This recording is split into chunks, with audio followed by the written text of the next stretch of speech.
Orders of the day. Orders, government bills, commons. Second reading of Bill C-52, the Budget Implementation Act, 2007. Mr. O'Connor for Mr. Flaherty, seconded by Mr. Blackburn, moves the Bill C-52, an act to implement certain provisions of the budget tabled in Parliament on March 19, 2007, be now read a second time and referred to the Standing Committee on Finance. Debate. The Honourable Parliamentary Secretary to the Minister of Finance. Thank you, Mr. Speaker, and I'm very pleased today to be able to present the Budget Implementation Bill at second reading. This year's budget is historic. It is historic because it accomplishes so much to ensure that Canada remains strong today and becomes even better tomorrow. Mr. Speaker, that's because Canada's new government has an economic plan for Canada, a plan that will create greater opportunities for Canadians to fulfill their dreams of a good job, a world-class education for their children, a home of their own, and retirement that they can count on. To that end, Budget 2007 follows through on our plan with key investments in Canada's future. This year's budget invests in Canadians, preserves and protects our environment, and improves the quality of our healthcare system for all. Budget 2007 also restores fiscal balance by working with provinces and territories to deliver sustainable services for Canadians and their families. The budget creates competitive advantages for a stronger economy for Canada, an economy that will put us on a solid track for tomorrow. It does this by reducing Canada's debt and lowering the taxes of hard-working families. Budget 2007 also ensures that multinational corporations pay their fair share of taxes. And it helps Canadian businesses compete globally by making unprecedented investments in the infrastructure that connects our nation. Mr. Speaker, Budget 2007 does much more. It makes our communities safer and more secure. It supports the men and women of the armed forces, including our veterans. And it brings new hope to people beyond our borders through more effective international aid. Mr. Speaker, as the Minister of Finance said when he introduced Budget 2007 in this chamber, quote, "It's time to unleash Canada's full potential." And unleash our potential it does, Mr. Speaker. Budget 2007 aims to create a Canada that we will be proud to pass on to our children with a standard of living and quality of life second to none. Mr. Speaker, the measures contained in this bill before the House today reflect those goals. I would now like to take a few minutes to illustrate.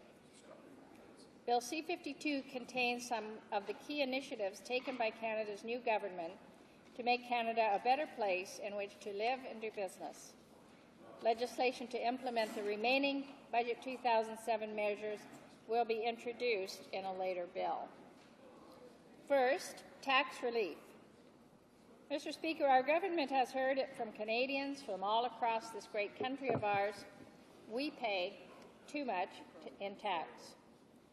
Budget 2007 builds on the previous action in last year's budget by reducing personal income taxes to encourage people to work, save, and invest. It also helps businesses succeed through lower taxes to spur innovation and growth.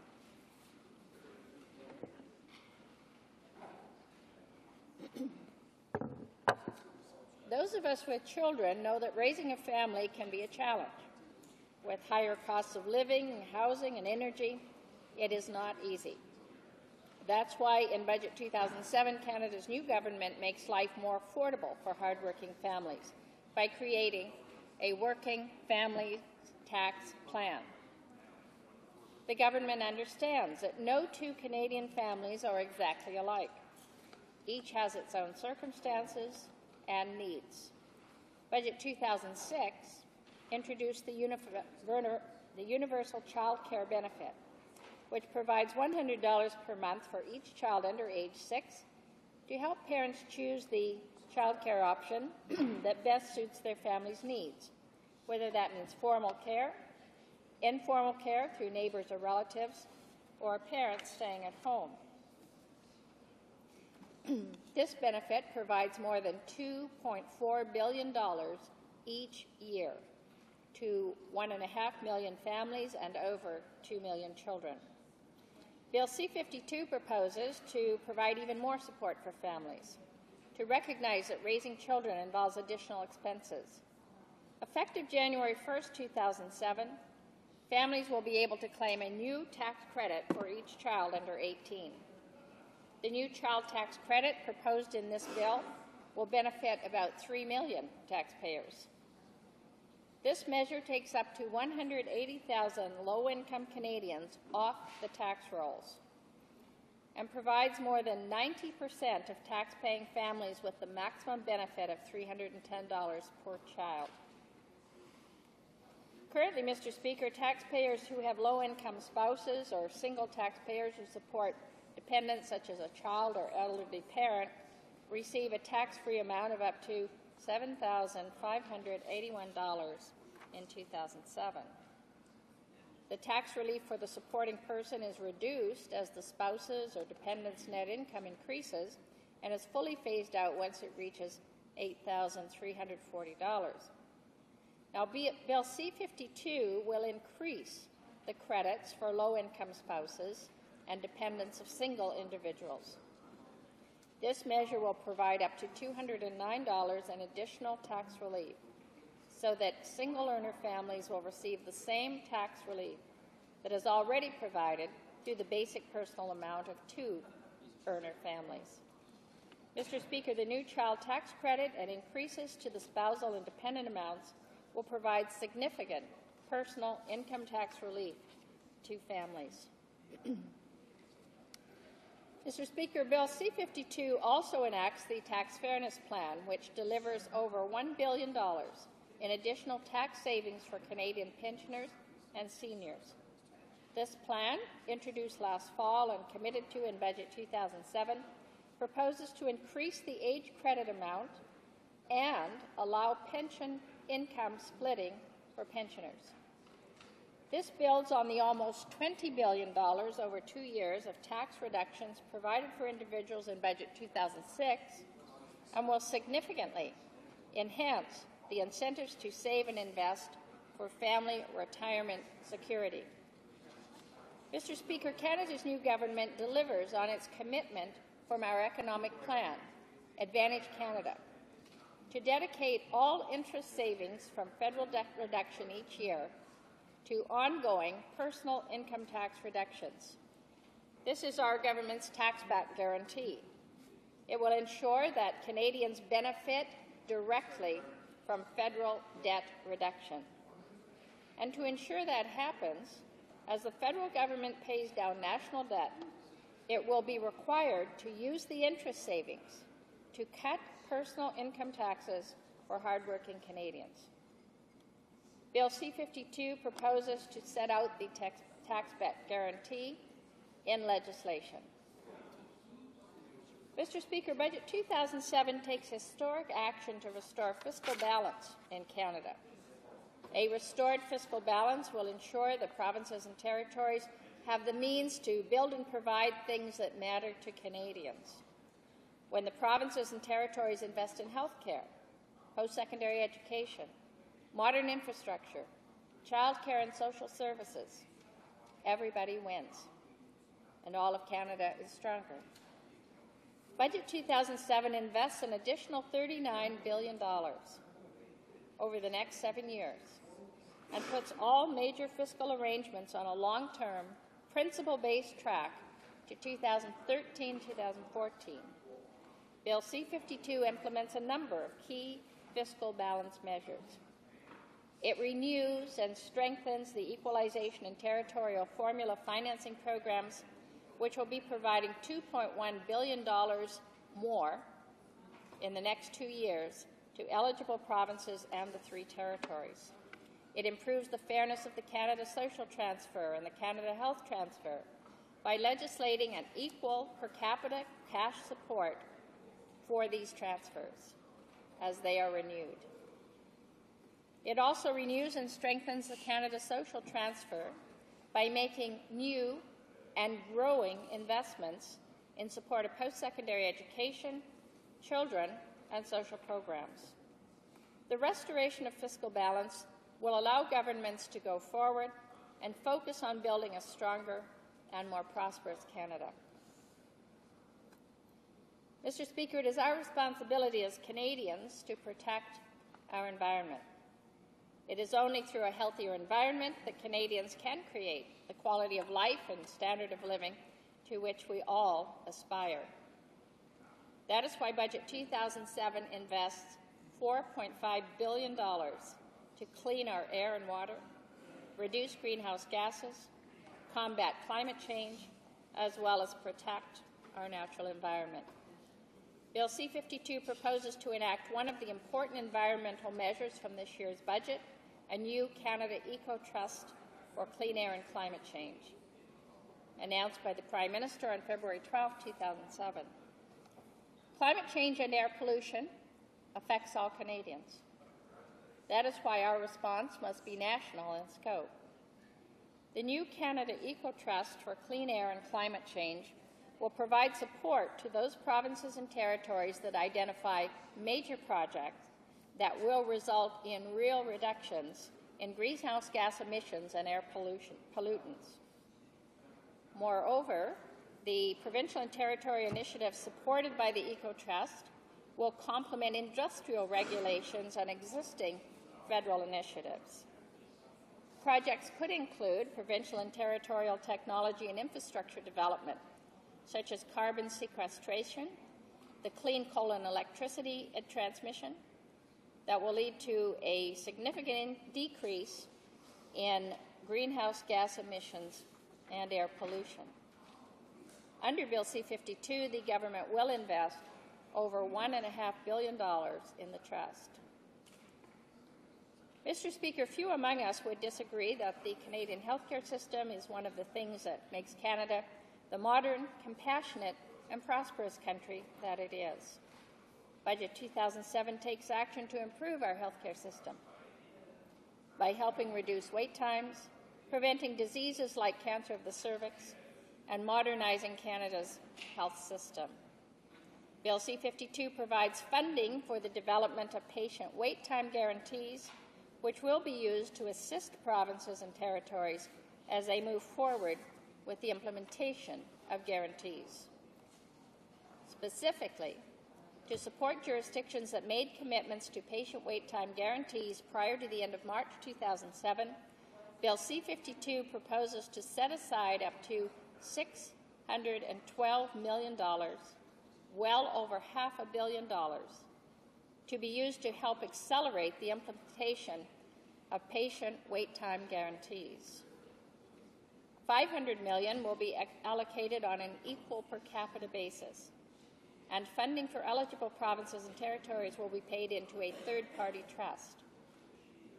Those eligible provinces and territories will also be provided with base funding of $10 million per province and $4 million per territory through the trust to move forward with patient wait time guarantees. Mr. Speaker, we know that immunization is considered a very cost-effective means of preventing illness and provides long-term savings to the healthcare system. When effective new vaccines become available, it is in the best interest of Canadian families to receive them as quickly as possible. Cancer of the cervix is the second most common cancer in Canadian women aged 20 to 44 after breast cancer. In July 2006, the government approved a vaccine for use by young girls and women that prevents the majority of this type of cancer, providing protection against the two types of human HPV that are responsible for approximately 70% of cancers of the cervix in Canada. The government will provide funding to the provinces and territories to support the launch of a national program for the HPV vaccine that will focus on protecting women and girls from cancer of the cervix.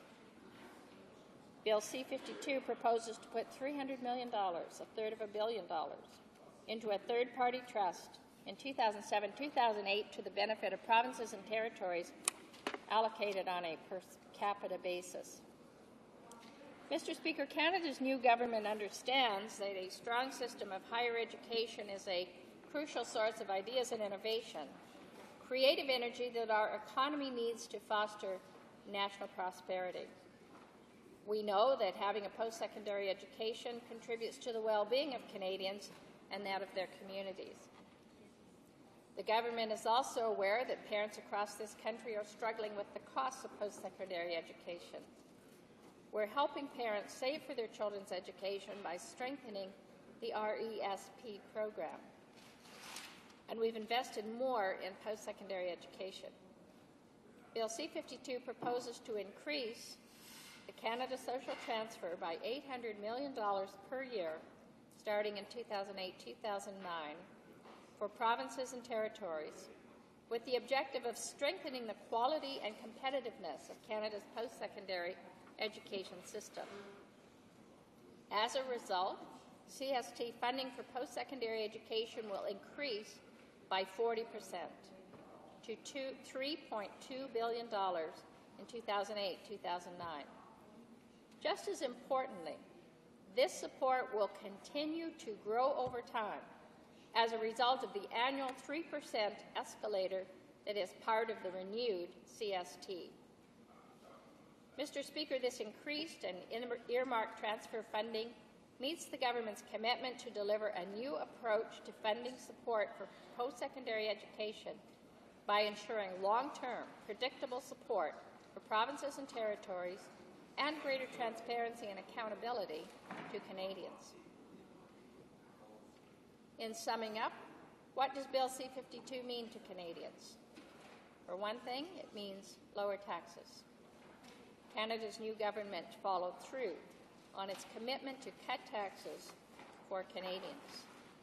And going forward, we will continue to look at new ways to reduce the tax burden on hardworking Canadians. Bill C-52 also proposes funding to ensure that our major fiscal arrangements with the provinces and territories are on a sound and principled track for the future. And this bill proposes initiatives that will help improve the operation of our education and healthcare system. In short, Mr. Speaker, Bill C-52 will deliver significant benefits to Canadians, benefits that help secure a strong future for Canada. I would therefore encourage all members of this House to support this budget implementation bill. Thank you, Mr. Speaker. Questions and comments? Questions and comments? The honourable member for Miramichi. Thank you, Mr. Speaker. And we've all heard what we call a salt and pepper budget. You know, this budget that we got increases government spending by $10 billion.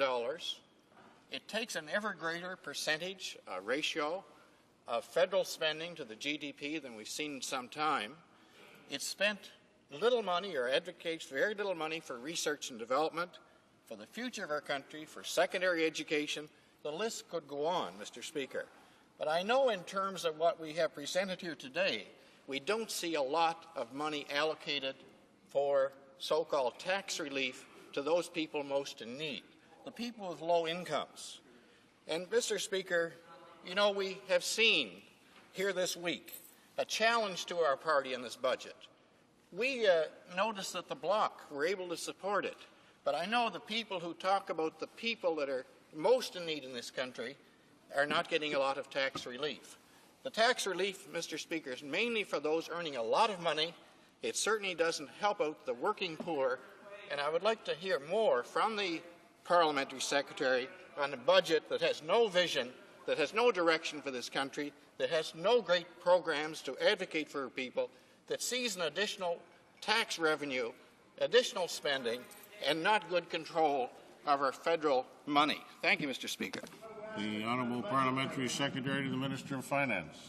Well, Mr. Speaker, the member ought to read the budget, because if he actually studies the figures, he will see that from 2005-2006, when our government came to office, to 2008-2009, spending growth will average 4.1%, almost a full percentage point below the projected rate of economic growth in that period. And I might add, Mr. Speaker, substantially below the rate of growth under the Liberals, when the average spending was over 8% per year, and in the final year of their mandate was 15%. We have brought that down, Mr. Speaker, to 4.1%.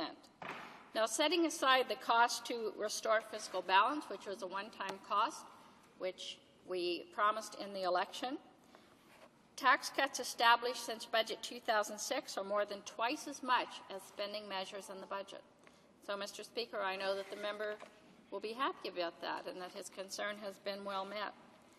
With respect, Mr. Speaker, to low-income Canadians, we have done so much for low-income Canadians. Again, something that the member either missed or chooses to ignore because he's following his leader's directive to go out and trash the budget for partisan purposes instead of giving the facts to Canadians. In fact, Mr. Speaker, we have a new working income tax benefit for the working poor. He knows that. We have a new $2,000 child tax credit for the poorest Canadians. He knows that. We have, Mr. Speaker, reduced the GST, which is the only tax that lowest income Canadians pay. He's aware of that. This past budget and this budget takes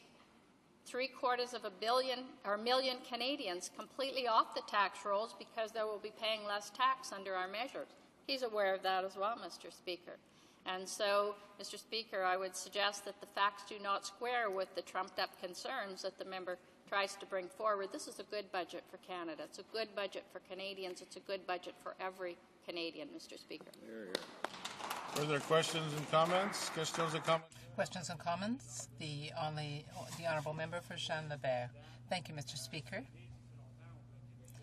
The Bloc Québécois has long been calling for the elimination of the fiscal imbalance, and we supported this budget because there are some measures to deal with the fiscal imbalance. This is a minority government budget, and if there hadn't been 50 Bloc Québécois members, then this government would never have worked to properly reflect the interests of Quebec. It is impossible to eliminate the fiscal imbalance on a financial basis. It really has to be a fiscal fix. But I want to ask a question about equalization. The decision was taken arbitrarily to exclude non-renewable natural resources. People were given a choice, or provinces were given a choice to have 50% or zero included. And this is detrimental to certain provinces and benefits others. Why was it not decided to exclude, say, aerospace revenues, and that would benefit Quebec? What about hydroelectricity? Once again, that would benefit Quebec. But in the whole tax area, the only excluded sector was, by chance, something that does not benefit Quebec in the calculation of equalization. The Honourable Parliamentary Secretary. Speaker, we certainly appreciate the Bloc's support for this good budget. I suspect if the Bloc hadn't been willing to support the budget, one of the other parties might have found it in their heart to do so. But with respect to equalization, I remind the member of a few things. One is that the new equalization formula, which brings equalization program, an important program for have-not provinces, back onto a principled, certain, long-term track, was actually the work of an independent third-party panel. This panel was set up by the former Liberal government. It was run by experts in this field, well-respected people, and they came up with this formula, which I believe most objective people believe to be extremely fair, extremely principled, and extremely balanced for Canadians, Mr. Speaker.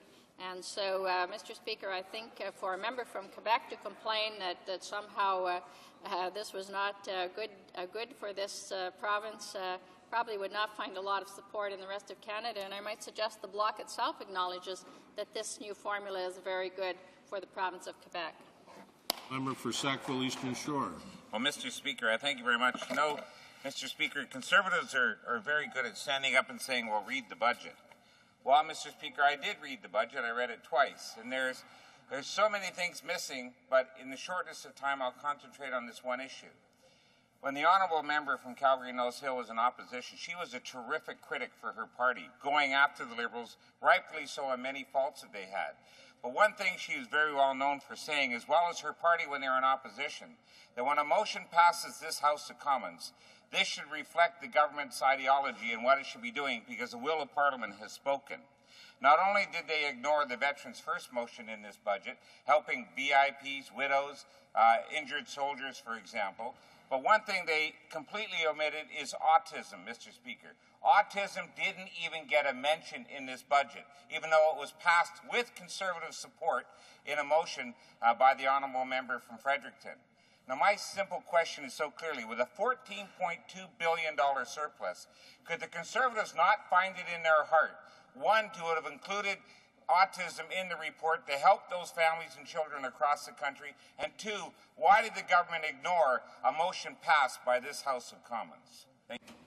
The Honourable Parliamentary Secretary to the Minister of Finance.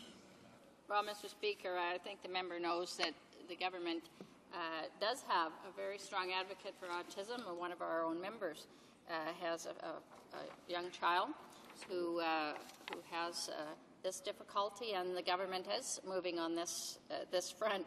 I find it very interesting, Mr. Speaker, that we have a budget here that provides $39 billion in new funding for health care, education and infrastructure, $4.5 billion to clean up Canada's air and water, $2,000 tax credit for every child under 18, a working income tax benefit, a tax fairness plan to reduce taxes for seniors, and on and on and on. And the only thing this member can find to criticize is that somehow there wasn't a specific announcement about a specific condition that the government is already addressing, Mr. Speaker. I think that's a ringing endorsement for this budget, which is so good for Canada and all Canadians, Mr. Speaker. Brief question, the Honourable Member for Kitchener-Conestoga. Thank you, Mr. Speaker. I want to congratulate the Parliamentary Secretary for her very eloquent summary of Budget 2007. And I want to say that I'm getting extremely positive feedback from my constituents in Kitchener-Conestoga, specifically as it relates to the support for working families. It's clear that by removing 180,000 people from our tax rolls, we have listened to ordinary Canadians. But I just wondered if the Parliamentary Secretary could confirm that with the measures in this budget in 2006, that we have actually directed 75% of our tax relief to those who are earning $75,000 or less. The Honourable Parliamentary Secretary to the Minister of Finance.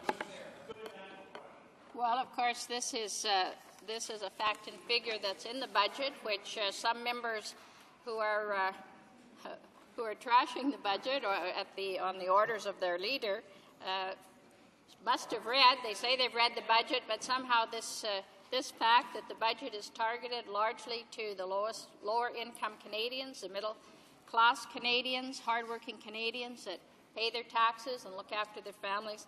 This is the focus of our budget, Mr. Speaker.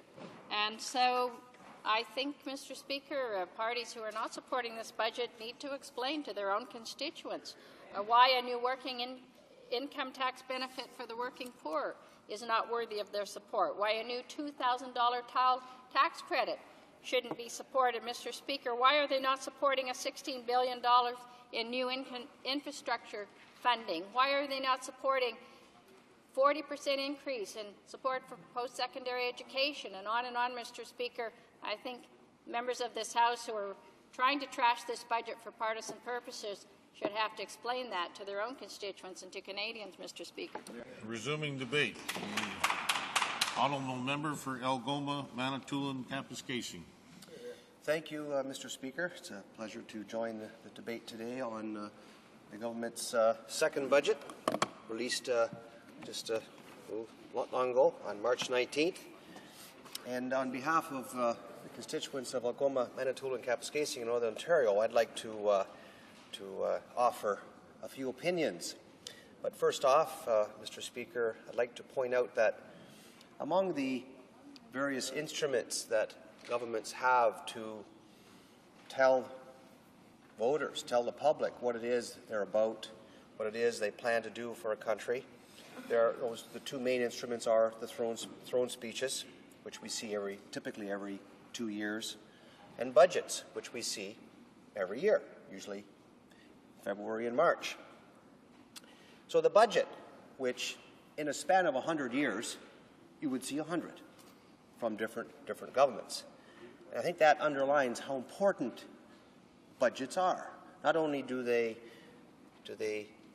tell the opposition and set a course, or supposed to set a course, they're supposed to provide the government's vision for the months and years ahead. Well, and they're supposed to tell Canadians how the current government, the government of the day, wishes to continue building the nation. Well, quite frankly, as important as budgets are, I believe the government has missed a very serious opportunity to add their piece of the grand and important puzzle, which is the building of this nation. Now, I'm not going to say that it lacks an agenda. It lacks, but indeed, it lacks a vision.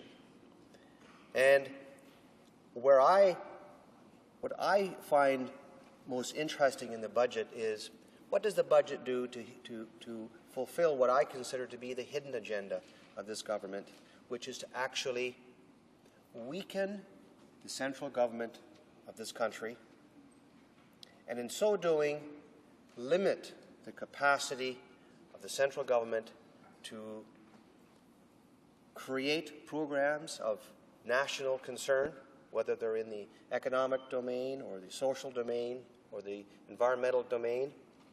And when you weaken the central government's ability to lead, to draw in the provinces and territories on national initiatives, when you weaken the central government, you in fact weaken Canada.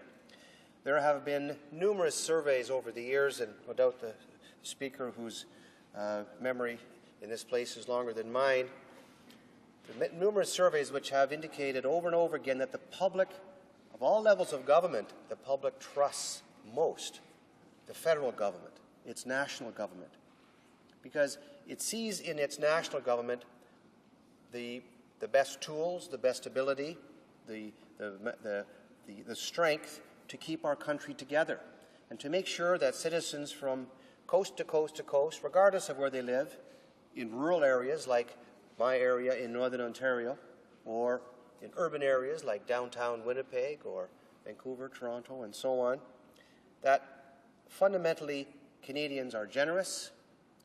They want to share this nation with each other and with those who come from foreign shores to join us and to live. And that generosity means they want, as much as is reasonable, that programs and initiatives be for everybody. Well, let me use as an example of this government's attempts to weaken the central government. Now, I have to reach back to last year's budget, and this budget was a continuation, in my view, of that central theme of the hidden agenda, to weaken the central government.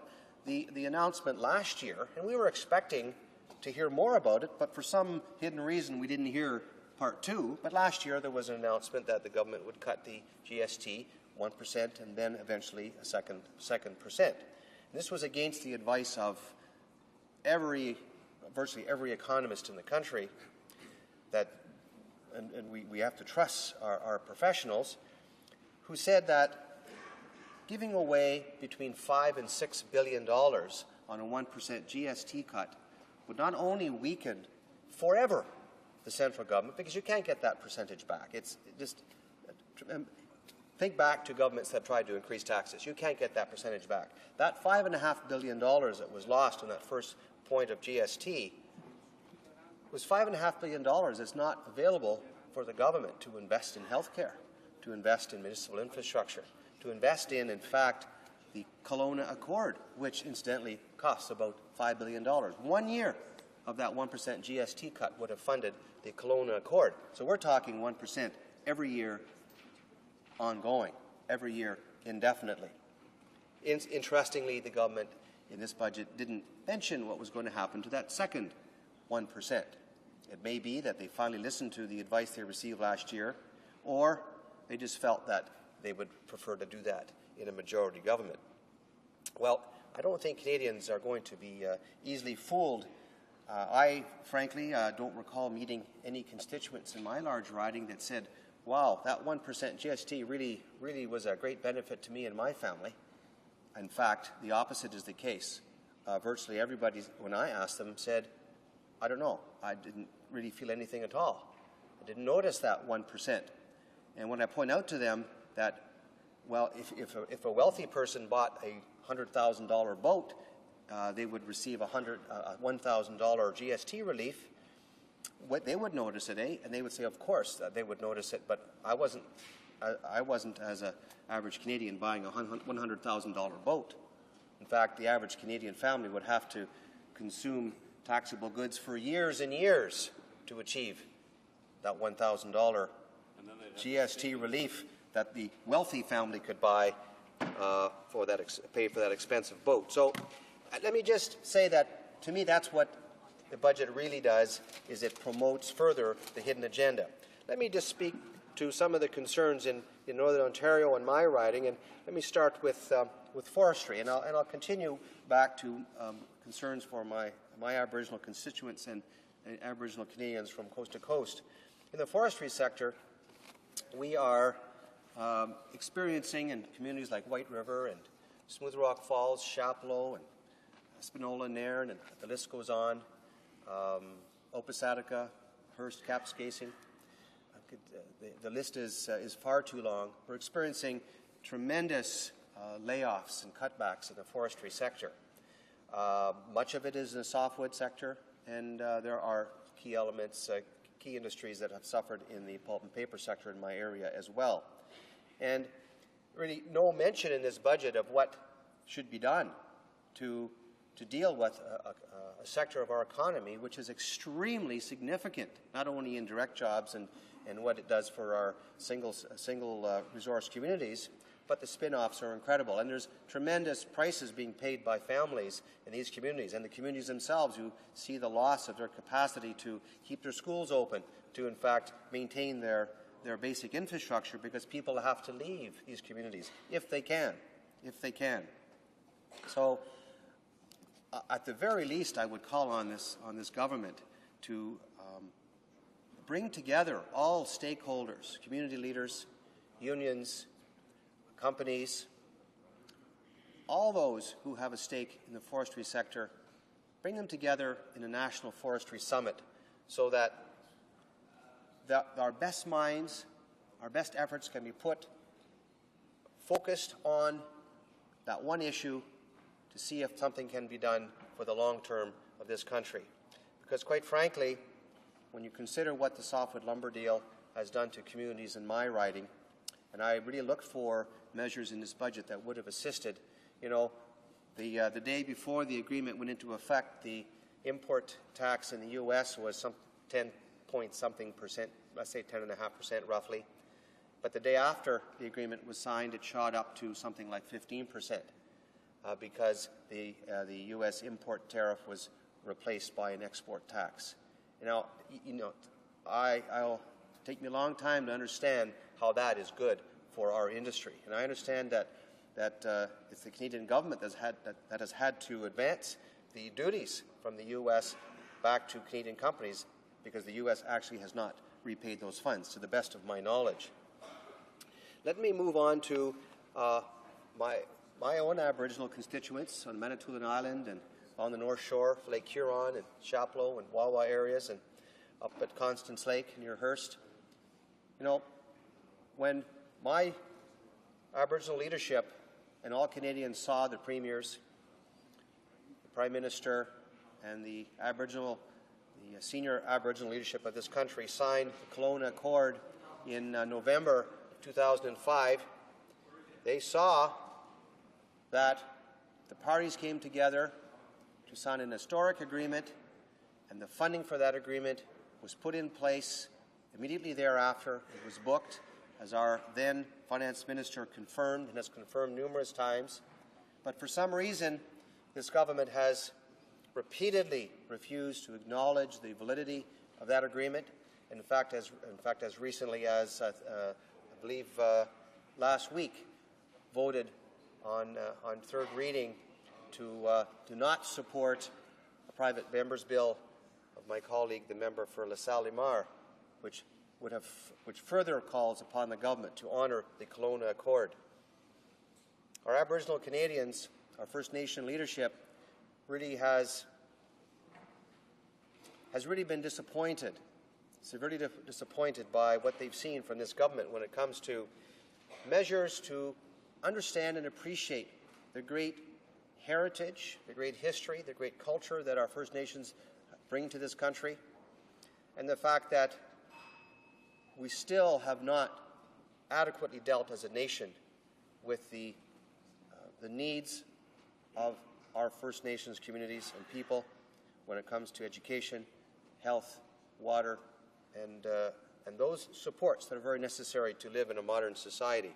And after all, it is our Aboriginal youth that we will count on considerably in the years ahead as the labour shortage in this country continues to increase.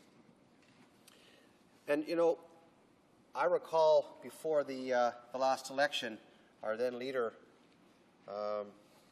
Prime Minister Martin, making a commitment to students when it came to, it was a commitment to pay up to $3,000 per year towards tuition fees.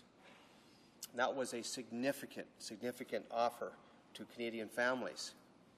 Well, the election came along. We can debate whether that should have happened or not. But when I look at this budget and I look at the fact that there is nothing for undergraduate students, yes, there's some little bit of money for postgrads, and that's great. But I think it only assists about 4,000 students, Mr. Speaker. And if there's one thing, when I go back to the hidden agenda and the fact that this budget has no vision, no overarching view of what the future of this country is like, it's a budget which is a hodgepodge, a variety of small measures designed to attract individual demographic groups within the larger society. And I don't begrudge that there are certain small measures that are important to some people, and that's great for them, but even they would agree that the government should have a vision with its budget, should have an overarching idea of where the country is going. And one thing that we were doing while in office was taking measures to make sure that research and development, post-secondary education, the ability of our best minds to do research and to network with the best minds around the world, great progress was being made on that front. Well, it seems like we're now taking backward steps. And if we don't take care of the fundamentals of education, in fact, I doubt there'd be anybody that, if I could speak to each of my colleagues here one-to-one, I doubt anyone would disagree that education is at the basis of all that we do, not only in our personal lives, but as a nation. So I really was very disappointed to see the lack of any grand vision when it came to education and productivity for this nation. We are competing in a world that is advancing rapidly. It is our duty as a nation to every day make sure that not only individual Canadians, but that as a nation altogether we keep up and, in fact, demonstrate the leadership that Canada has become known for around the world. So, you know, and I have about 55 small communities in my large riding of 110,000 square kilometers. And, you know, the leadership of these small communities, whether you're a mayor, reeve, or a chief, are all struggling to maintain the basic infrastructure of their communities. Now, I know the budget mentioned a short-term commitment to share the gas tax with municipalities, unlike the leader of my own party, who has said that commitment will be an indefinite commitment. This government really has brought to this budget and I'm not sure if all my colleagues will remember, some of my colleagues who have been here since '93 will remember that when the then Liberal government brought out a municipal, provincial, federal infrastructure program, there was tremendous resistance from the then Reform and later Alliance parties. In fact, MPs from those parties wouldn't even participate in local ceremonies to launch infrastructure projects. They were dead set against infrastructure. Well, I know the Conservative Party is the current metamorphosis of the original Reform and Alliance parties, but the seeds, the genes of the Reform and Alliance parties are still there, and we still see a lack of real commitment to local governments. When the Liberal government was first elected in '93, one of the first commitments we made was to help local governments improve roads, sewer, water systems, and so on, because we understood that there is an infrastructure deficit in this country at the local level, and that the federal government must take its share. But not only local infrastructure. Where is the grand vision when it comes to those nation-building projects that Canada needs to address? And if there was one that stood out among others, it's the whole issue of climate change. If there wasn't a national project, and indeed an international project requires our very best efforts, it's in fact dealing with climate change. And I'm very pleased that my colleagues in this party and the other opposition parties have been able to craft a renewed Bill C-30, which I believe will move the standards quite considerably when it comes to Canada's responsibilities in the world with respect to climate change. And then finally, Mr. Speaker, let me just talk about Northern Ontario in general. Northern Ontario, like other regional rural parts of the country, is experiencing population loss. It's not difficult to explain. Our families aren't as big as they used to be.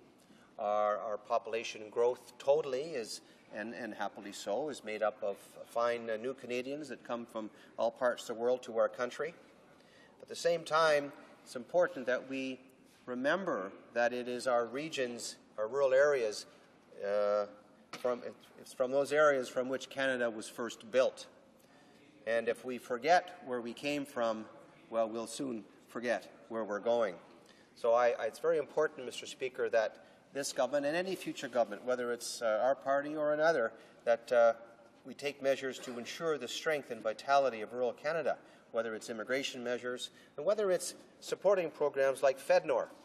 And as much as the government might say one thing about FedNor, one thing we know for sure is that there was a cut in the total funding for FedNor. FedNor, by the way, for those who aren't aware, is the Federal Economic Development Agency for Northern Ontario, an agency which we were very happy through the years 93 to 2006 to support and to, in fact, increase and grow the funding and supports for.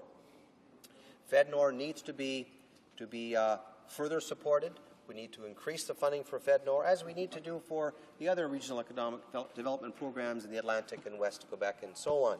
In fact, if you go back, and I referred to the genetic predisposition against municipal infrastructure support from the federal government, well, that also exists when it comes to economic development. In fact, you can find, if you have old copies of Reform and Alliance platform documents, it's explicit in there that they do not support regional economic development programs. And you can't change your genes. Some may try, but you can't do that, Mr. Speaker. And so I think it's either this government really owns up to what it really believes about economic development, or we just or keep trying to fool the country for another little while. So I see, Mr. Speaker, you're giving me some indication that my time is up. Let me conclude by saying that I still have constituents, some of the older ones, mind you, that refer to the Diefenbaker Times and the fact that it's usually been Conservative governments that have put us into deficit. And in fact, when we came to office in '93, we had a huge $42 billion per annum deficit to deal with, and with the help of Canadians, that deficit was slain, therefore putting the country in the enviable position of having surpluses which could then be invested in health care, infrastructure, and so on, education and so on. Well, I am worried, Mr. Speaker, and my constituents who may not really, for the most part, think that tax cuts are the most important thing that we should be doing. I'm not against appropriate tax cuts targeted to the poor and middle-income Canadians. But when we kind of have these shotgun blast tax cuts like you have with the GST, which really don't do anything positive, I would be worried. And that is the kind of an attitude. And with the $10 billion new spending, which one of my colleagues mentioned in this last budget, I am really worried, Mr. Speaker, that we'll be going back into deficits. It will only take some kind of calamity to cause that unfortunate time to reappear.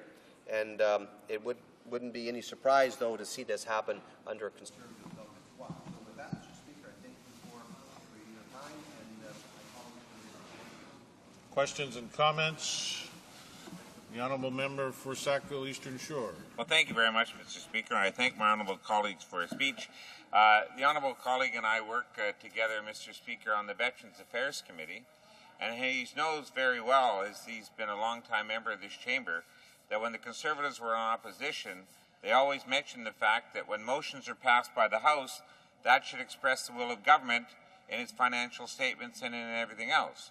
But, Mr. Speaker, the honourable member knows very well we passed a motion in this House recently that would assist widows of veterans and veterans themselves in a couple of cases, the VIP program, which he knows, by the way, was promised to a lady from Cape Breton. Her name is Joyce Carter from St. Peter's, Cape Breton, in a letter written on behalf of the then opposition leader, saying that if the Conservatives formed government, they would indeed immediately bring in VIP program for all widows and widowers of veterans, regardless of the time of death.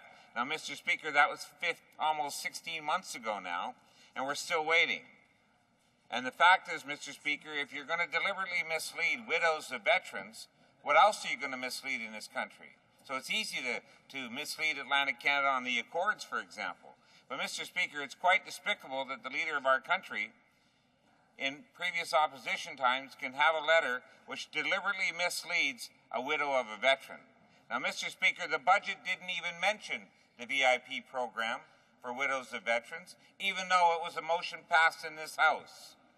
Now, Mr. Speaker, I want to ask our honourable colleague, who's also on the Veterans Affairs Committee, does he not find it despicable that a government with a $14.2 billion surplus can't find a couple of $100 million out of that, less than 2% of the total budget, to assist all widows and widowers of veterans who have helped serve our country so greatly in this time of need? Thank you, Mr. Speaker.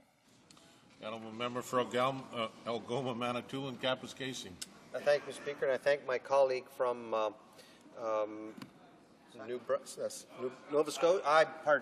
Scotia for his excellent question. And yes, he, like myself, we're both vice chairs of the Standing Committee on Veterans Affairs, and indeed, the motion he refers to was passed in this House, and it was a motion that really underlined the current government's promise made during the election. I almost wish I could have Premier Danny Williams of Newfoundland and Labrador in my place right now, maybe to answer his question about things said during elections and things being done now. I might also, if I couldn't have him in my place here, maybe I could have somebody representing the modest income families who had their life savings in income trusts. And I guess the list could go on. And it is indeed unfortunate, and he's quite right, that this budget did not mention one word about the VIP program for widows of veterans. And and he does great work on the committee, and he is one of the House's finest advocates for veterans. And I concur with him. I think it is, I'll choose my words carefully, extremely unfortunate that campaign commitment has not been kept. Questions and comments? The Honourable Parliamentary Secretary of the Minister of Finance. Speaker, I note that the member, when he gave his intervention, said that the government doesn't have a plan. Well, Mr. Speaker, I guess he missed the fall update when the government brought out its Advantage Canada economic plan for a strong future for Canada, to give Canada a tax advantage, to give Canada a fiscal advantage, to give Canada an infrastructure advantage, to give Canada a knowledge advantage, and to give Canada an advantage in less red tape for our businesses, Mr. Speaker. And then he also criticizes the GST, but his own member, one of his own members, the member for Halton, said the GST will actually put more money into the pockets of low-income Canadians, Mr. Speaker. And I just wonder sometimes how members opposite can look themselves in the mirror, blindly following orders from their leader to trash a budget that is so good for Canada, that follows a clear economic plan, and that is going to build a strong future for our country. How can they look themselves in the mirror and follow those kind of orders, Mr. Speaker? I'm afraid the House is going to have to wait for the answer to that question until after question period. Statements by members in question periods. Déclaration des députés, statements by members. The Honourable Member for Bruce Grey, Owen Sound. Mr. Speaker, on April 9th, students from my riding of Bruce Grey, Owen Sound will be among the 10,000 people attending the 90th anniversary ceremonies of the battle at Vimy Ridge. Students from Meaford and Chesley High Schools and OSCVI and West Hill High Schools in Owen Sound have been researching soldiers from the area who fought in the war. While in Vimy, they will be visiting the graves of those soldiers. While at the ceremony, they will hear a song called Vimy, written and performed by an internationally renowned local band called Tanglefoot. Steve and Rob Ritchie, the writers of the song, like myself, were raised in the small farming community of Clavering, Ontario. They are thrilled to be playing their song in recognition of this country's greatest military achievement. Mr. Speaker, I have no doubt that the students from these 4 schools and Tanglefoot will be great ambassadors for Bruce Grey, Owen Sound, and indeed Canada, as they attend this historic event. Mr. Speaker, may we never forget the sacrifices of our soldiers. The Honourable Member for Lac St. Louis. Mr. Speaker, I rise today with deep sorrow to mark the passing of one of the West Island of Montreal's most wonderful and engaging citizens. When Lana Diliamshin Hamilton passed away in early March of this year, I, like all those who knew her, felt a mixture of sadness and humble admiration for a woman whose tenacity and generosity of spirit continually inspired others to meet the challenges of life head-on. When Lana was diagnosed with cancer over 6 years ago, she was given only 6 months to live. But succumbing to such depressing news just wasn't Lana's style. Over the next 6 years, she delighted in proving the doctors wrong. Even amid the most difficult moments of her illness, she was a relentless force of kindness and youthful vitality. Of all the things we will remember about Lana, of all the things we will miss, it is her tenacity and boundless faith that will leave the greatest absence in our hearts. But we are all immeasurably better for having known her. In the years to come, our memories of Lana's warmth and determination will continue to live on. Deputy. The Honourable Member for Chicoutimi-Le-Fjord.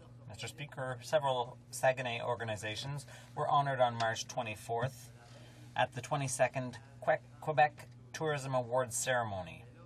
Several regional winners were honoured: le Festival International des Rythmes du Monde, le Musée du Fjord de Saguenay, le Parc Aventure Cap-Jaseux, l'Auberge des Batteurs de Saguenay, le Domaine du Lac AA, as well as Promotion Saguenay, all award winners in their respective categories for touristic distinction.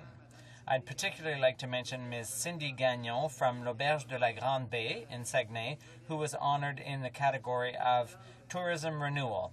I'd like to salute the excellence of these prize winners from my riding, as well as the 41 finalists for all of the Saguenay-Lac-Saint-Jean region, who draw thousands of tourists every year to our region and are part of our regional touristic heritage. Democrats across the country are mourning the death of Carmel Bélanger.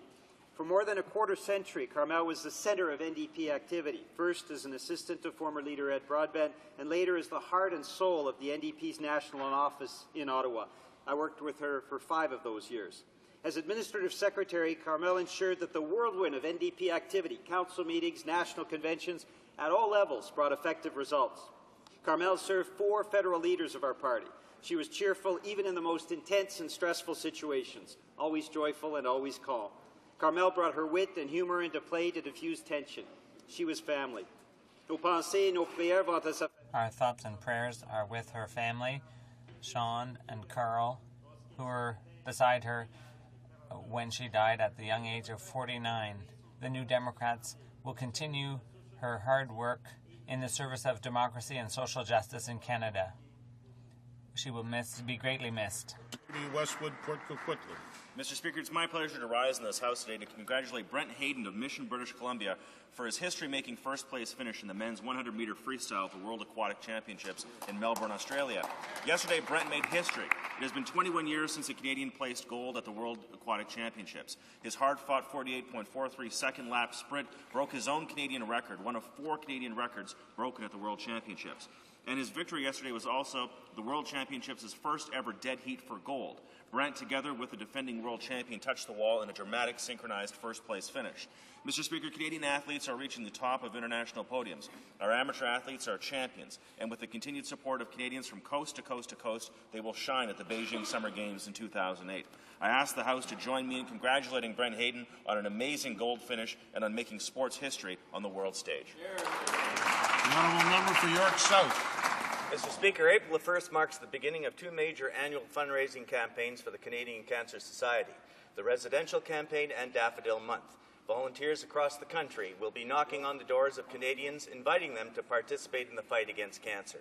An estimated 153,000 new cases of cancer and 70,000 deaths from cancer occurred in Canada during 2006. On the basis of current incidence rates, 38% of Canadian women and 44% of men will develop cancer during their lifetimes. On the basis of current mortality rates, 1 out of every 4 Canadians will die from cancer, Mr. Speaker. These figures are astonishing and should sound the alarm for Canadians to join the fight against this major killer. Thanks to the generosity of donors and the work of volunteers like Linda Paternostro, Vince Lombardi, and Rena Camara in York Centre and York South-Weston, the Canadian Cancer Society is actively preventing cancer and working towards a cure. Mr. Speaker, with the help and generosity of Canadians, we can make cancer history. Thank you, Mr. Speaker. The honourable member for Beauport-Limoilou. Canada's new government last week tabled a historic budget that pays particular attention to the needs expressed by official language minority communities. The Finance Minister, in a clear signal of support, increased funding for official language minority communities by $30 million for the next 2 years.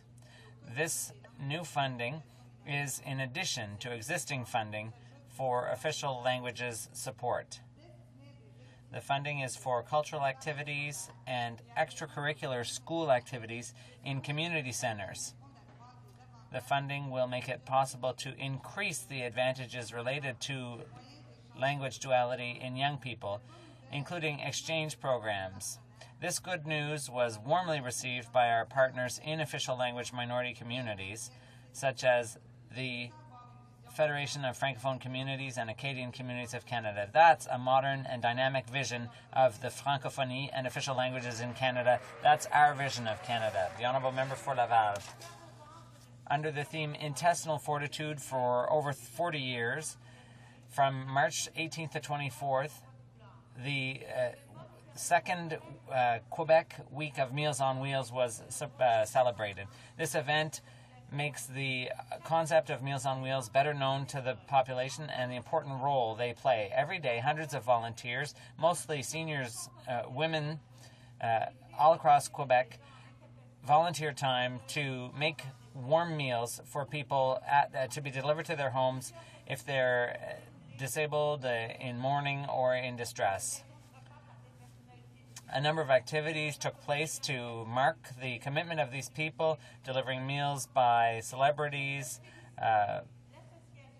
musical shows, and an open house. I'd like to congratulate the Meals on Wheels Association from Laval, as well as the 10 Meals on Wheels organizations in Laval for their great work and limitless devotion. Monsieur le Président. Mr. Speaker, on April 9th, Canadians will remember the 90th anniversary of Vimy Ridge.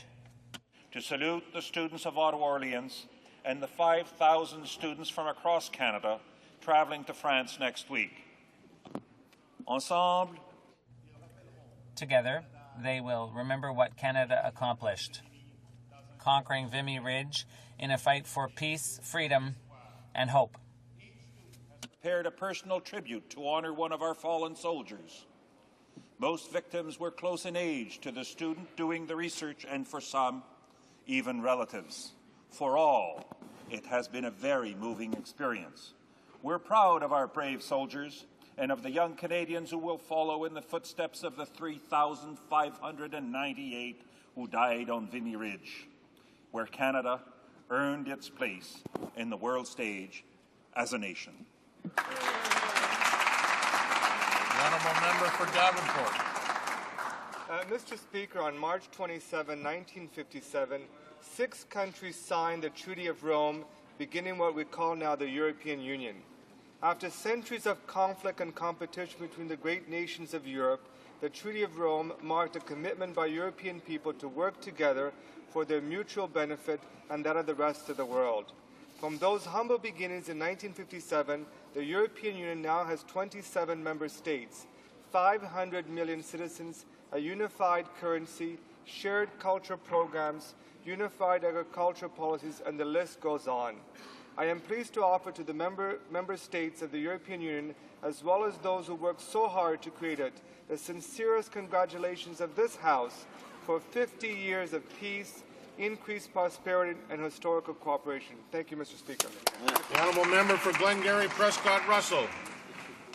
Mr. Speaker, I rise today to draw the House's attention to a disturbing development in the Social Republic of Vietnam, where an innocent man is about to face prosecution for exercising his basic religious and political freedoms. Father Nugent Van Lee, a Vietnamese Roman Catholic priest, was previously sentenced to more than a decade in prison for giving candid testimony to a subcommittee of the United States Congress on the dire human rights situation in Vietnam.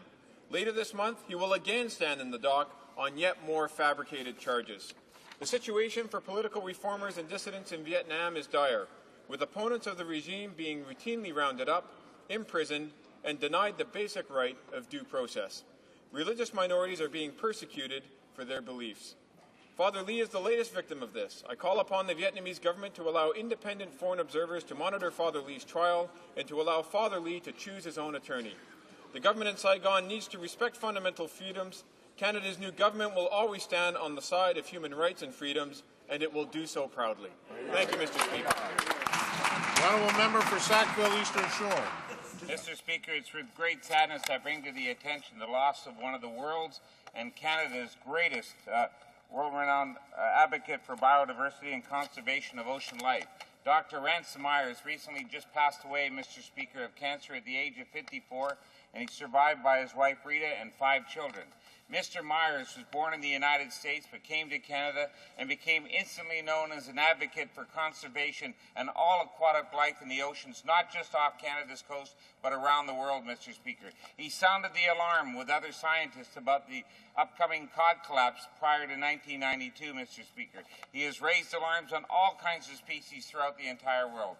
His work will carry on, Mr. Speaker, although his voice now remains silent. On behalf of all of us in this House of Commons, we'd like to extend our sincere condolences to the family and to all his friends and to everybody at Dalhousie University and to the thousands of students that he had touched throughout his life. Dr. Ransom Myers was indeed a wonderful and kind human being. Thank you. Honourable member for Hull-Elmer. Mr. Speaker, I was very proud to participate on Saturday in the Outaouais Tourism Award Ceremony.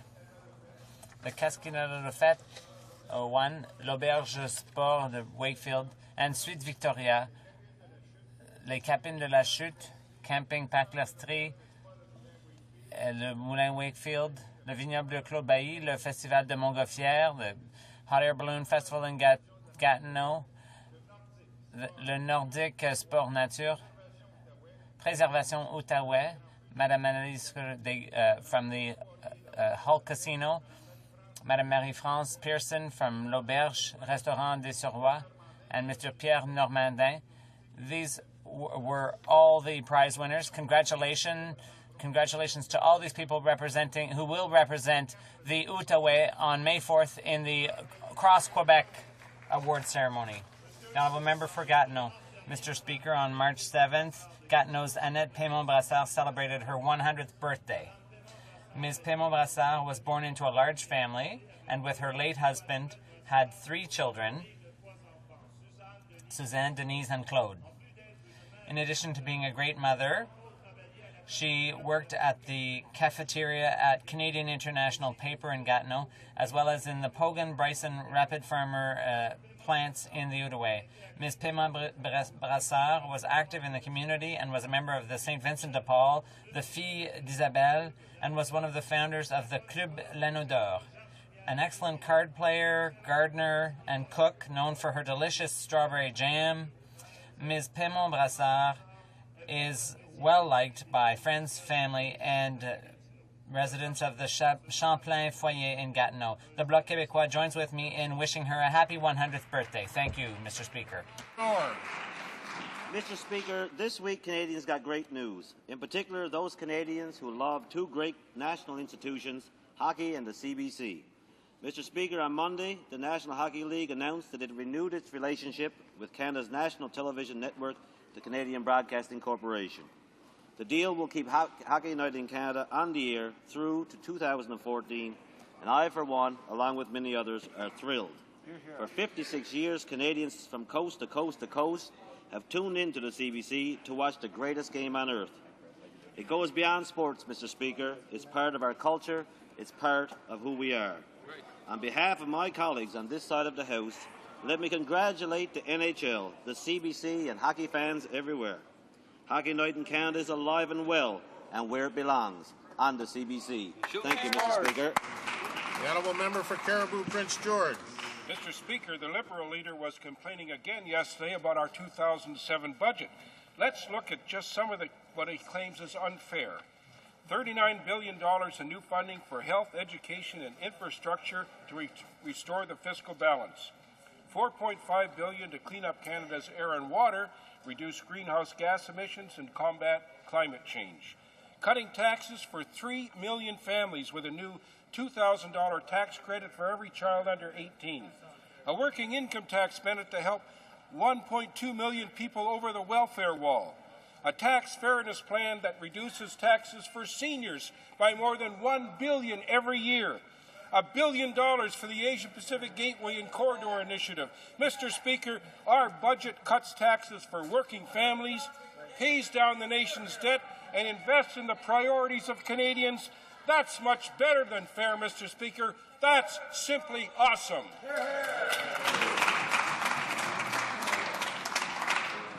Oral questions, questions orales. L'honorable deputy to West. The honourable member for Westmount-Ville-Marie. Mr. Speaker, faced with serious allegations regarding the RCMP pension fund, the Minister of Public Safety has simply said that he would appoint an investigator, but he did nothing for 14 months. Nothing, absolutely nothing has been said by the minister to reassure Canadians regarding these serious accusations.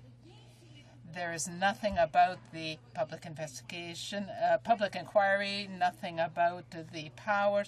These are serious allegations. Why is the minister improvising this way? He has no credibility. The Honourable Government House Leader. Mr. Speaker, this government is concerned about the allegations made in the Public Accounts Committee regarding misuse of pension funds, and this is why our government is immediately moving to investigate this matter. The new government is taking immediate action, and Canadians deserve no less. The Honourable Member for Westmount-Ville-Marie. It was the Auditor General who raised the alarm about the situation within the RCMP in her November 2006 report. As is always the case, the Minister would have received a briefing by the Auditor General before the release of her report. That means the Public Safety Minister has known since November. Why the cover-up? Why did the Public Safety Minister do nothing until he was forced to finally act?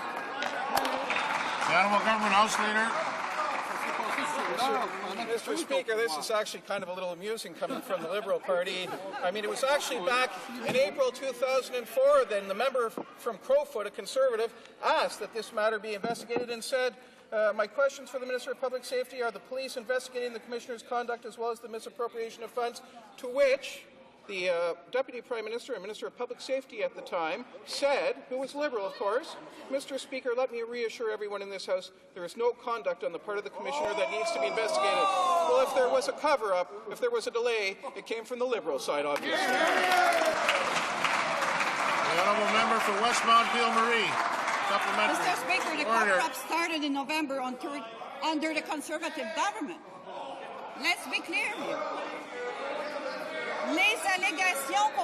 The allegations that we are hearing now were the subject of the Auditor General's report. It is a tradition that the Auditor General always meets with the Minister of Justice to give advance details on the report. At that time, she said that she did not have all the information needed to really prove the allegations. Why, at that time, when the minister had direct information,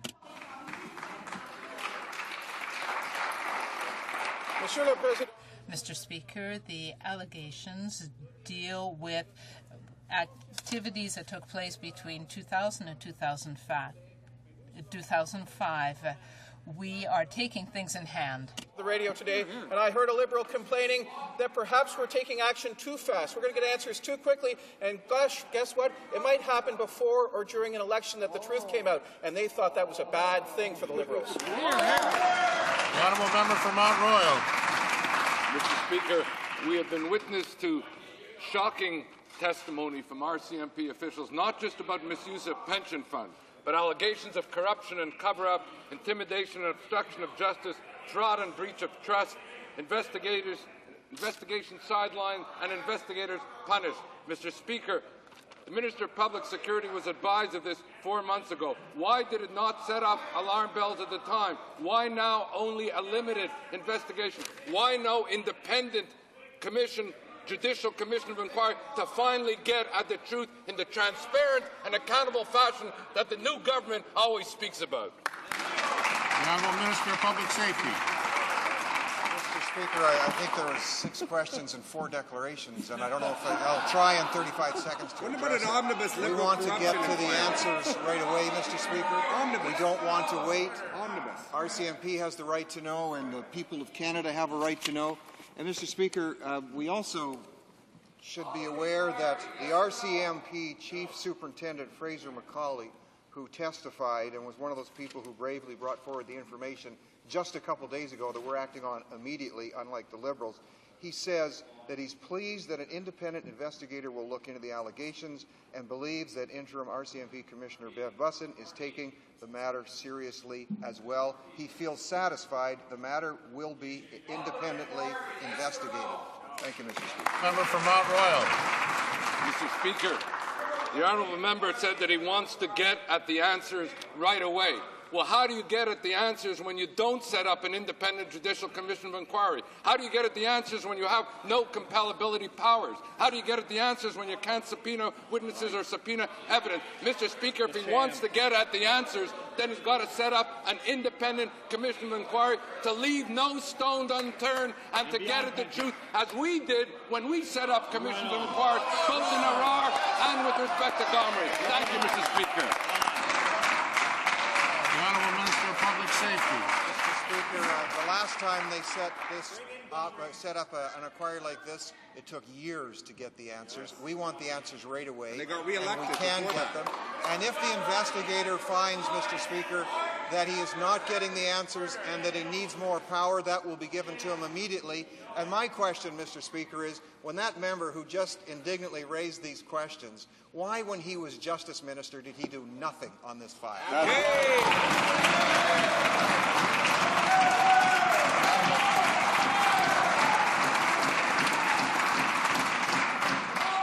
I know it would have been too much to have asked the House to give up yelling and screaming for Lent, but there's only one day left before Easter. Perhaps we could just give it up for this one question period. The Honourable Member for Rivière-du-Nord.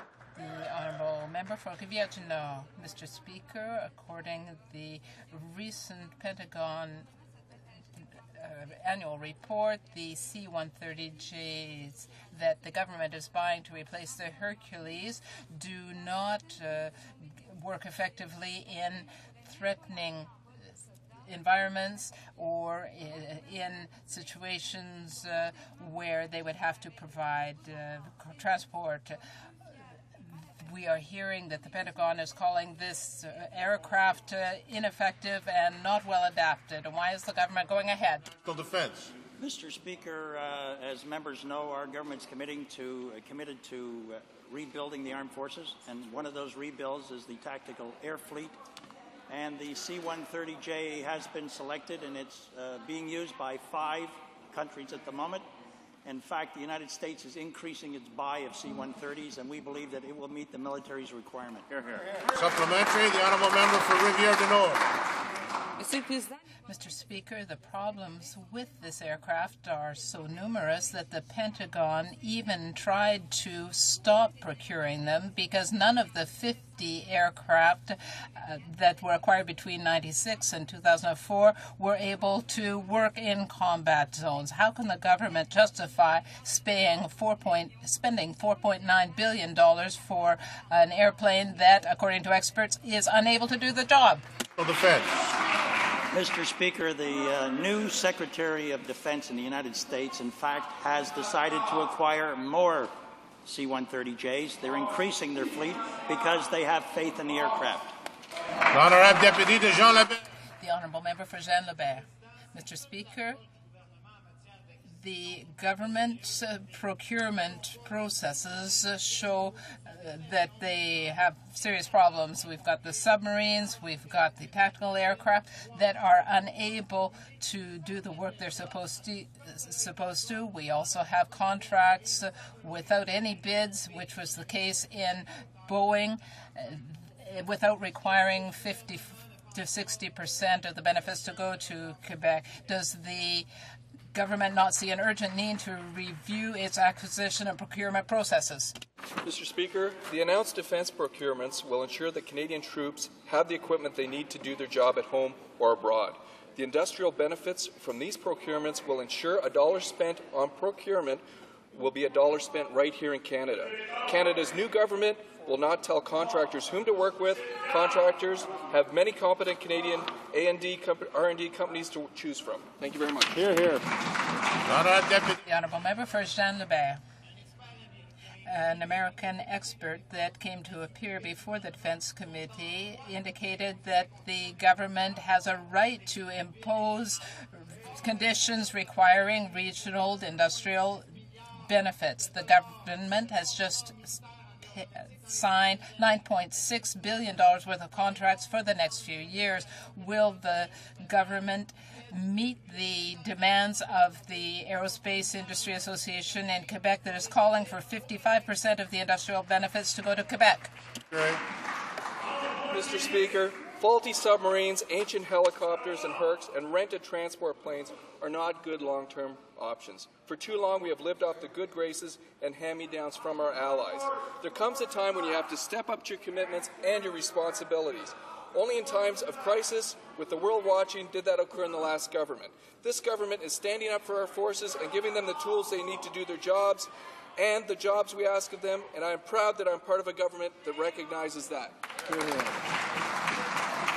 honourable member for Windsor-Tecumseh. Thank you, Mr. Speaker. To the Minister of Public Safety and National Security, the rank-and-file officers of the RCMP deserve a full airing of problems at the top of the force and into the misuse of their hard-earned pension funds. The least this government should do is call a full commission of inquiry under the Inquiries Act. Why has the minister chosen a closed-door process with no parliamentary accountability? Why, Mr. Speaker? Good question. The honourable member for the honourable Minister of Public Safety. Mr. Speaker, first of all, I've indicated clearly that the full report will be fully public. It will be delivered to myself and to the Treasury Board President publicly, so everybody will see what goes on. We want to find out immediately what took place here, Mr. Speaker. A full public inquiry, which we haven't said an absolute no to, would take possibly a number of years to get the answers that members need to get so quickly and so desperately. Mr. Speaker, I've also indicated that the person who heads up this particular investigation, if that person runs into any problem... Sorry, the honourable member for Windsor-Tecumseh. I don't think the minister gets it, Mr. Speaker. The reputation of the RCMP has to be rehabilitated. It's not going to be when you institute a process that won't allow you to subpoena witnesses. It won't offer protection to the witnesses from civil suits or the Privacy Act. It's not going to be held in public, and it won't report directly to Parliament. It'll go through the hands of the minister. Look, the former Liberal government messed this one up really badly. Why is this government going down the same road? The Honourable Minister of Public Safety. Well, Mr. Speaker, my friend is on the exact point I've made. The former Liberal government did mess these situations up very badly. We want to get to the truth. Officers came forward with great courage to allege some very serious things. We can get answers to that, Mr. Speaker, from the RCMP, because the Commissioner has also agreed with me that all officers will be required to come forward and testify. If the investigator runs into anybody who's trying to put up roadblocks, we'll make sure that all the necessary powers, even though it will take longer, we'll make sure that all the necessary powers will be provided. The honourable member for Dartmouth-Cole Harbour. Mr. Speaker, the premiers of Newfoundland and Labrador, Nova Scotia and Saskatchewan are all calling this budget a betrayal. Nova Scotia is threatening legal action. The Conservative Premier of Newfoundland and Labrador is urging Canadians to support any party except the federal Conservatives. The federal-provincial harmony predicted by the Finance Minister has gone up in flames. Why has this government presented a divisive budget of betrayal that rewards so few and severely punishes so many more? The Honourable Minister of Foreign Affairs. Well, Mr. Speaker, as is so often the case with the member from Dartmouth, nothing could be further from the truth. This budget was extremely good news for Atlantic Canada. It creates an ability now for the governments of Nova Scotia, Newfoundland and Labrador to do so much more with the additional money that has been given to them. As well, Mr. Speaker, there is the option that they have with respect to embracing the Atlantic Accord now, or in fact taking more money. So, as I've said many times in this place, Mr. Speaker, they can take more money, which is good for the province, or even more, which is provided by this budget. That's all good news. I don't understand why the member from Nova Scotia, as he did in the previous case, is advocating for less money for his province. The honourable member for Dartmouth-Cole Harbour. Mr. Speaker, there's a lot the minister doesn't understand. In the last federal election, Conservatives misled Canadians when they said they would stand up for Canada.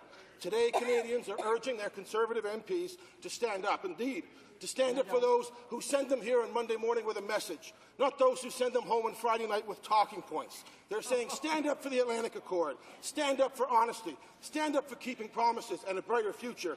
They're saying stand up now or sit down when the next federal election is called. When will this government start listening and honouring its commitments? The Honourable Minister of Foreign Affairs. Mr. Speaker, the members of the Conservative caucus and Conservative cabinet stand up every day for Nova Scotia, Newfoundland and Labrador.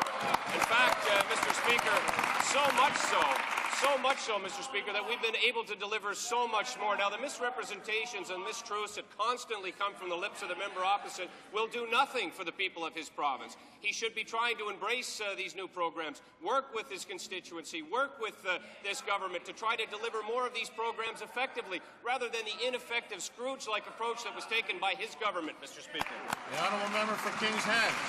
Mr. Speaker, on February 23rd, in a speech in New York, the industry minister indicated that he supports loosening foreign ownership restrictions on Canadian telco. Will the minister complete his promised thorough review of foreign ownership restrictions before he sells out Canadian telcos to barbarians at the gate? Will the minister assure Canadians that our foreign ownership policy will be made in Canada by Canadian legislators, not on Wall Street by U.S. investors? The Honourable Parliamentary Secretary to the Minister of Industry. Mr. Speaker, I'd like to thank the honourable member for his question. We are considering a range of possibilities with regard to Canada's foreign investment policy. Canada needs to be a modern and efficient trading nation for our future prosperity. The aim is to maximize benefits of foreign investment for Canadians while protecting national interests. Advantage Canada highlights our priority to foster a competitive environment that helps businesses strive for excellence. A modern approach to foreign investment will help position Canada as the destination of choice for investment and business in the future. Thank you. Great. For King's Head. Speaker, Nancy Hughes Anthony, President of the Canadian Chamber of Commerce, said this about the budget. We don't see any broad-based tax relief. The government promised that they were going to make Canada more competitive and control spending, and they broke that promise. When will this government introduce major tax reform to build competitiveness for the next generation instead of tiny tax tinkering designed to buy votes in the next election? The Honourable Parliamentary Secretary to the Minister of Finance. Well, Mr. Speaker, only a Liberal under orders from his leader to trash the budget could call $37.2 billion in tax relief for Canadians over this and the next 2 years as tiny tinkering. In fact, Mr. Speaker, Canadians know under this government that they are finally going to get the tax relief that they deserve, that they need, and it will help them and their families save and invest for the future, Mr. Speaker. $37+ billion.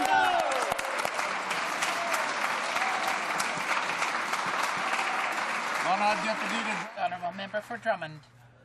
Mr. Speaker, the coalition of grain producers in Quebec and Ontario have suggested a solution to help farmers in this crisis, including a program for flexibility that would adapt the program for the situations in various regions. There has been $100 million over a few years that has been provided. Why not have companion programs as being called for by the Quebec-Ontario Grain Farmers Coalition? Mr. Speaker, I would remind my colleague that the government announced a full $400 million for Canadian farmers to help them meet their increasing production costs. These are concrete measures, and the Bloc Québécois should get on board as soon as possible. The president of the UPA, Mr. Pellerin, has called on the government to meet the challenge of the Farm Bill in the United States. We need funding for companion programs that would meet the needs of various regions. Why is the government insisting on pan-Canadian programs instead of dealing with the fact that current programs are inadequate? The Honourable Secretary say, thank you, Mr. Speaker. Well, let us be clear about the basic problem. The Minister of Agriculture, along with the Minister of International Trade, has worked to try to end these subsidies that distort the market. We have programs that are much better adapted and have been well received by producers. Moreover, we have announced $2 billion in the 2007 to create new markets. Deputy the Rimouski-Nejet. The Honourable Member for Rimouski-Nejet, Témiscouata, des Basques. The government says that they have nothing to hide. The Minister of Transport is saying that there is talking about transparency, but we have directives that were put into effect by the Director of Transport regarding inspections under national security. Why is the government compromising the effectiveness of this legislation under his authority? I would like to thank my honourable colleague for her question. I would say simply that, yes, I learned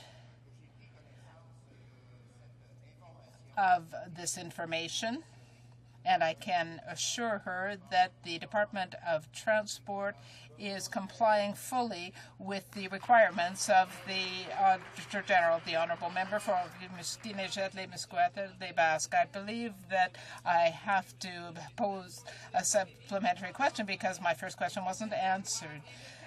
Officials must, according to the Auditor General, indicate whether the request of the Auditor General is valid. Can the Minister tell me when this request, such a request, would not be valid and legitimate? The Honourable Minister of Transport. Mr. Speaker, I want this to be very clear.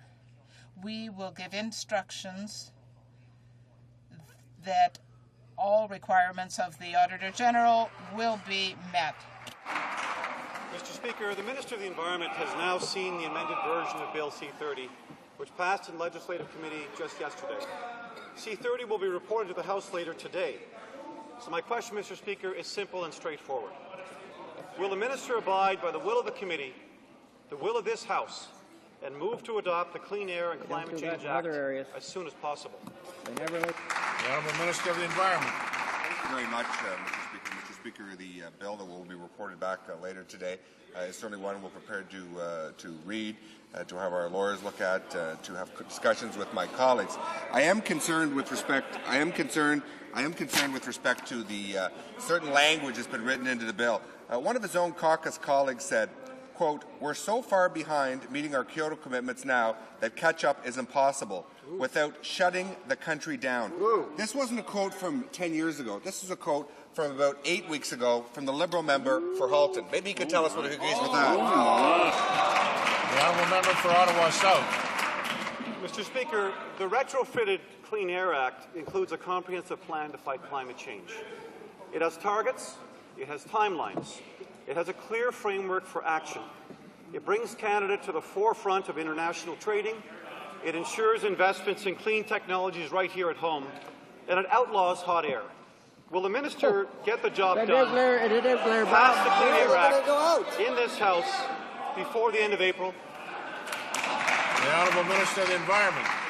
This government has a comprehensive plan to fight climate change. We're actually doing action, not just talk. His own deputy leader said his leader just didn't get the job done.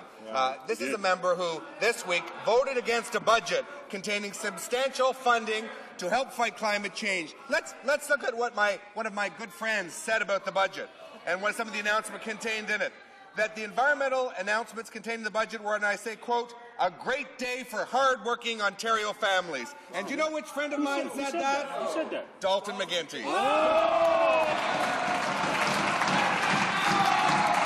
Honour of Deputy Honoré Mercier. The Honourable Member for Honoré Mercier. The Minister has been saying that he will soon announce his so-called Made in Canada plan for greenhouse gas emissions, including all of the targets, but Canadians are still waiting and waiting and waiting, Mr. Speaker. Even more disturbing is the fact that this government kept their plan secret and refused to include it as part of the rewrite of C-30. Why has this Prime Minister shown Parliament so much contempt? Does he think the work of the committee is beneath him? Honourable Minister of the Environment. Mr. Speaker, we appreciate the hard work of all members of the committee who considered Bill C-30 at a stage before it even had been debated in this House. We are moving forward with a comprehensive climate change action plan. We've come forward with initiatives for the first time to provide funding for the provinces in our Eco Trust announcement. That's something the Liberals voted against. We came forward with some strong initiatives on eco-transportation. The Liberals voted against it. We came forward with substantial investments in our budget. $4.5 billion of new funding for the first time, comprehensive plan to fight climate change, and Mr. Speaker, the Liberal Party has voted against it again.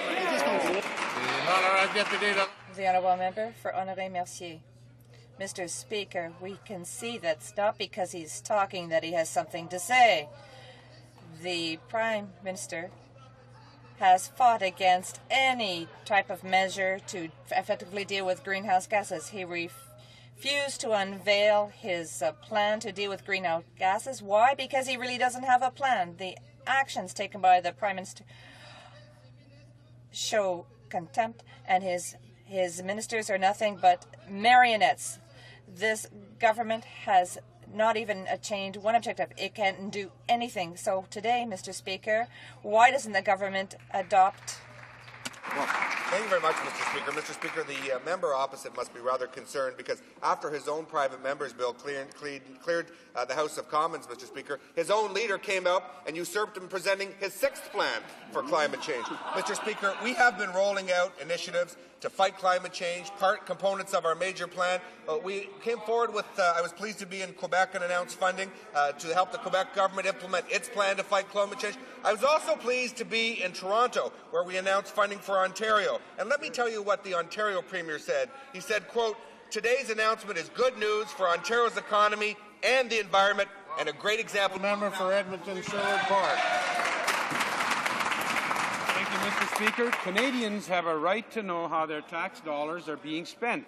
Last December, this government passed the Federal Accountability Act, which included changes to the Access to Information Act that make government more open. Canadians were glad to hear that some of these changes take effect on April 1. Can the President of the Treasury Board now tell this House when Crown corporations will also become transparent to Canadians? Honourable President of the Treasury Board. Speaker, I'm pleased to tell this House that on September 1st, the Access to Information Act will apply to all Crown corporations, including Canada Post and the CBC. It comes down to this. It is Canadians' money they are spending. It's only right that Canadians know how it is being used. Mr. Speaker, I'd also like to note that we're bringing into force the Public Service Disclosure Protection Act on April the 15th. People who see problems in government need to know that they can speak up. Today's announcement means that whistleblowers can honestly and openly report government wrongdoing without fear of reprisal. The honourable member for Ottawa Centre. Mr. Speaker, many people are raising questions about the so-called consultation process on electoral reform. The minister stood in the House and said that these consultations are designed to avoid special interest groups and involve a cross-section of Canadians. Nice words. But this week, we learned that special interest groups were in fact being contacted to participate in the consultations. This is not the open process promise. It is just another broken promise. What action will this minister take to repair the damage to the process so that it is genuinely open, transparent, and fair? The Honourable Government House Leader. Mr. Speaker, as I've already said, this was an unacceptable situation. The subcontractor whose work was in question was not authorized and has been terminated. The consultations will continue. We have a panel in place that will ensure that the methodology is acceptable, and I look forward to receiving the report in the summer. The honourable member for Ottawa Centre. This isn't good enough. I'm sorry. Democratic reform is about making sure every vote Canadians cast is actually fair. We have learned also that the Frontier Centre has links on its website to stories about how democratic reform is, quote, a fad. And people like Brian Crowley on its board, recently appointed to the Department of Finance and a regular donor to the Conservative Party. You shouldn't have to be a Conservative Party donor to participate in discussions about how to reform our democratic system, Speaker. Will the government cease and desist this tainted process and start over again with a new, non-partisan citizens consultation process? Government House Leader. Mr. Speaker, this is an entirely independent process, and there is absolutely no ideological litmus test.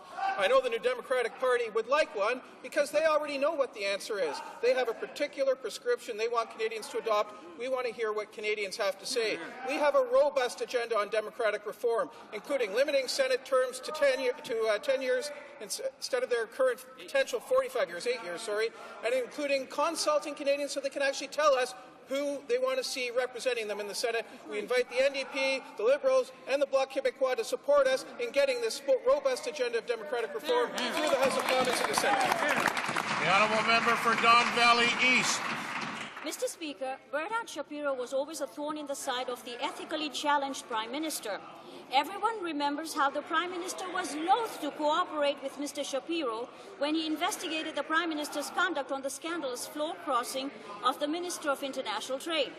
With a growing number of Conservative scandals, will the government commit that they will not name John Reynolds as their new nominee to be the Ethics Commissioner while he is under investigation? The Honourable Government House Leader. Mr. Speaker, I don't know if I heard the honourable member asking a question about the floor crossing of the Minister of Human Resources in the previous government and how that was dealt with by the Ethics Commissioner, but we believe that we want to thank the Ethics Commissioner for serving as Canada's Ethics Commissioner. Mr. Shapiro has done so. The Government of Canada appreciates Mr. Shapiro's contributions and wishes him all the best in his future endeavours. The government intends to move as soon as possible to appoint a new Ethics Commissioner who is fully qualified and submit that for consideration by this House of Commons. The honourable member for Beaches East York. Mr. Speaker, last Wednesday, the member from Edmonton Millwoods Beaumont delivered a statement to the House that attacked the Executive Director of the Canadian Child Care Advocacy Association. His attack came exactly 1 week after Monica Lysyk appeared before a Commons Committee as a witness. The member used his position as a Member of Parliament to attack a Canadian citizen after a committee appearance, knowing she would have no opportunity to defend herself against his statement. Does this member's outrageous attack really represent this government's position on child care?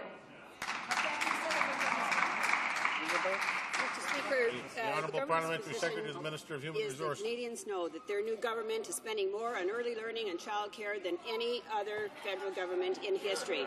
Mr. Speaker, we've increased child care transfers to provinces, territories to a total of $1.1 billion. Mr. Speaker, we are listening to the real experts, the parents who asked for choice in child care, and Mr. Speaker, we're delivering it, and that government is voting against it. The Honourable Member for Algoma, Manitoulin, Kapuskasing. Thank you, Mr. Speaker. Canada's victory at Vimy was not only a symbol of the emergence of our military excellence, it was a defining moment in our history, a milestone in Canada's coming of age. And we are proud that the red ensign flag under which Canadian troops fought and died during the First World War will be flown at the Vimy Ridge Memorial. However, beyond this symbolism, I ask the government what concrete measures will the government take to support our veterans as they celebrate the Vimy 90th, and measures to educate all Canadians about this monumental event in our history? Minister of National Defence. Mr. Speaker, our government is very proud of our veterans and the contributions that they made to our country. And you will note that in the upcoming fiscal year, we will be spending $500 million more on veterans than the previous government spent on veterans. And we will continue to improve all the care packages we have for the veterans as we go into the future. The Honourable Member for Pickering, Scarborough East. Mr. Speaker, as the Member of Parliament who brought to light the insulting policy that took away the danger pay from our wounded soldiers in Afghanistan just because they had to leave the combat area, there is, Mr. Speaker, I think we'll all agree, an inequality that must now be addressed. I'd like to ask the Minister of Veterans Affairs if he will act to correct the denial of a lifelong pension to our wounded soldiers who cannot return to active duty and will never earn the necessary years of service to get one due to their injuries. Now, Mr. Speaker, these soldiers gave their all for Canada. They're now facing the daunting challenge of having to find other employment, and most will have very little to fall back on. I want to ask the Minister, when will he act to do the right thing? Well, Minister of National Defence. Mr. Speaker, as I said before, this government is committed to looking after its veterans, and we will look at each case, and if there is injustice, we will correct the injustice. Honourable Deputy. The Honourable Member for Papineau. Mr. Speaker, last Tuesday, the Minister of International Cooperation admitted to the Foreign Affairs Committee that the objective of international aid was efficiency and not the volume of aid or the amount of aid. That is 7% of the GDP, as Canada committed to doing. Can the Minister explain why it seems to be so difficult for her government to increase international aid while at the same time ensuring that it is effective? Thank you, Mr. Speaker, and I'd like to thank the honourable member for her question and for raising this issue. I would like to once again, as we've reminded this House many times, that it is this new Conservative government that is trying to rebuild the depleted official development assistance budget that the Liberals brought us down to. We used to be, Mr. Speaker, in the former Conservative government, 0.55 of GNI. The former Liberal government took us down into the low twos. We, Mr. Speaker, are trying to rebuild that so we can help the other people that need our help in the rest of the world. I would remind the Minister that we're talking about a committee made to the international community. I would also remind him that this government foresaw in its election campaign for 2006 to significantly increase ODA and to achieve the OECD average. But this last figure shows that this is not the case. Promises have been broken. Expectations are great. Why is it so difficult for the Minister to have efficiency and the ability to respect commitments? Speaker, and I would like to thank the honourable member for supporting our budget 2007.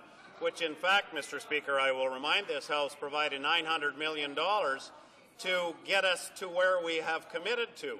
This new Conservative government has committed to doubling aid by 2010-2011. Honourable Deputy, the Nunavut. The honourable member for Nunavut. Good. Aboriginal groups across the country are wondering why the Conservative budget did nothing for Aboriginal people and did nothing to replace the Kelowna Accord. But in a letter to the Winnipeg Free Press, the Minister of Indian Affairs threatened the Assembly of Manitoba Chiefs if they participate in a national protest. It is deplorable for the minister to threaten their core funding because they disagree with them. Does he plan to follow through with his threat? Or was he just embarrassed that there was no new money in the budget for us? The Honourable Parliamentary Secretary to the Minister of Indian Affairs. Well, Mr. Speaker, program funding is provided so that valuable services can be delivered on the ground in First Nations reserves. The Minister was distressed by the thought of monies meant for basic services needed by women and children on reserve being used for illegal blockade and protest activity. Government dollars are to be spent in an accountable manner, Mr. Speaker, and it's obvious that the member opposite does not share this same view. But that's not surprising, coming from the party responsible for that torrid affair now known as the sponsorship scandal. The honourable member from Burlington. Thank you, Mr. Speaker. Iran is currently holding 15 British sailors captive, claiming they trespassed in Iranian waters. However, the UK has denied the crew trespassed. The UN Security Council issued the following statement. Members of the Security Council support calls, including by the Secretary-General, in his March 29th meeting with the Iranian Foreign Minister for an early resolution of this problem, including the release of 15 UK personnel. Can the Minister of Foreign Affairs inform this House what our government's position is on this matter? The Honourable Minister of Foreign Affairs. Well, Mr. Speaker, I thank the honourable member for the question.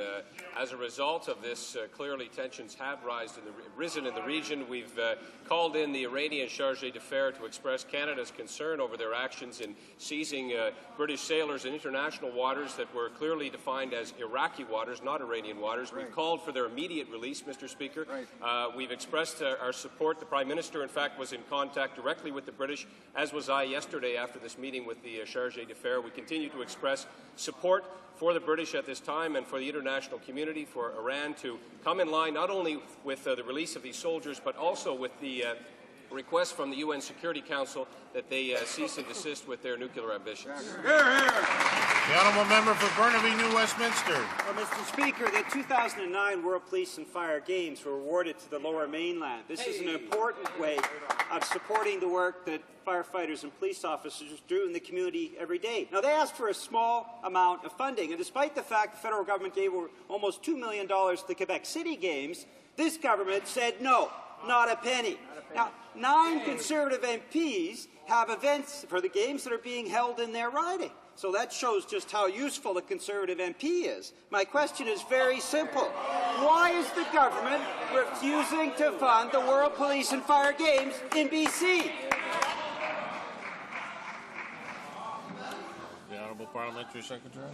Well, Mr. Speaker, at this time, the government is giving serious consideration to that request. Hear, hear. The honourable member for Burnaby, New Westminster. Actually, Mr. Speaker, they said no, which raises the question, why does BC always come last for this government? BC is also suffering from the loss of 700 highly skilled aviation maintenance jobs in Vancouver. Air Canada wants to put those jobs in El Salvador. Now, BC has been badly hit by the softwood sellout. We've seen thousands of jobs lost. In response, this government, the finance minister says his Canada doesn't include BC. Will they take action to save these jobs, or will BC continue to come last for this government? The Honourable Parliamentary Secretary, the Minister of Public Works. Speaker, in this federal budget, we put record spending on infrastructure dollars into the province of British Columbia. We've increased the Asia-Pacific Gateway up to $1 billion, which will dramatically benefit British Columbia. And my colleague from Burnaby, New Westminster, should be reminded that, of course, every single Liberal member of Parliament from the province of British Columbia voted for a separatist motion that would have given 60% of all aerospace dollars to the province of Quebec, punishing British Columbia for innovation, punishing British Columbia's economy. It is bad for British Columbia. We are standing up for British Columbia. This Conservative government always will, and we will do so in every facet of the economy, and we'll be proud to do so. The honourable member for Etobicoke Centre. Mr. Speaker, yesterday, 3 of Canada's largest police organizations publicly rebuked the supposed law and order conservatives. They're angry at another broken conservative campaign promise.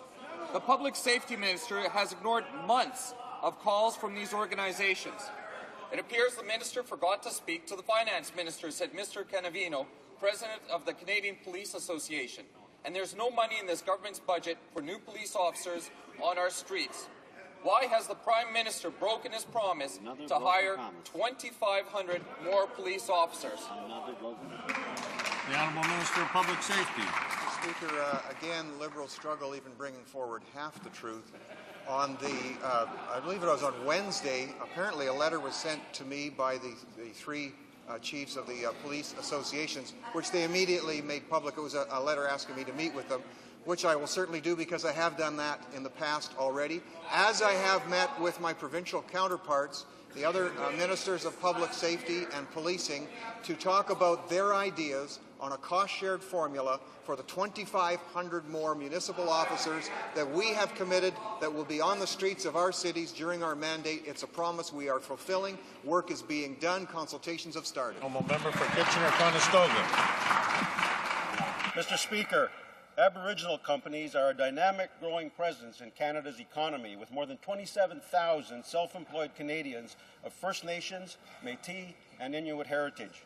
According to a survey conducted by Stats Canada, 13% of these businesses have begun to export their goods and services to other countries.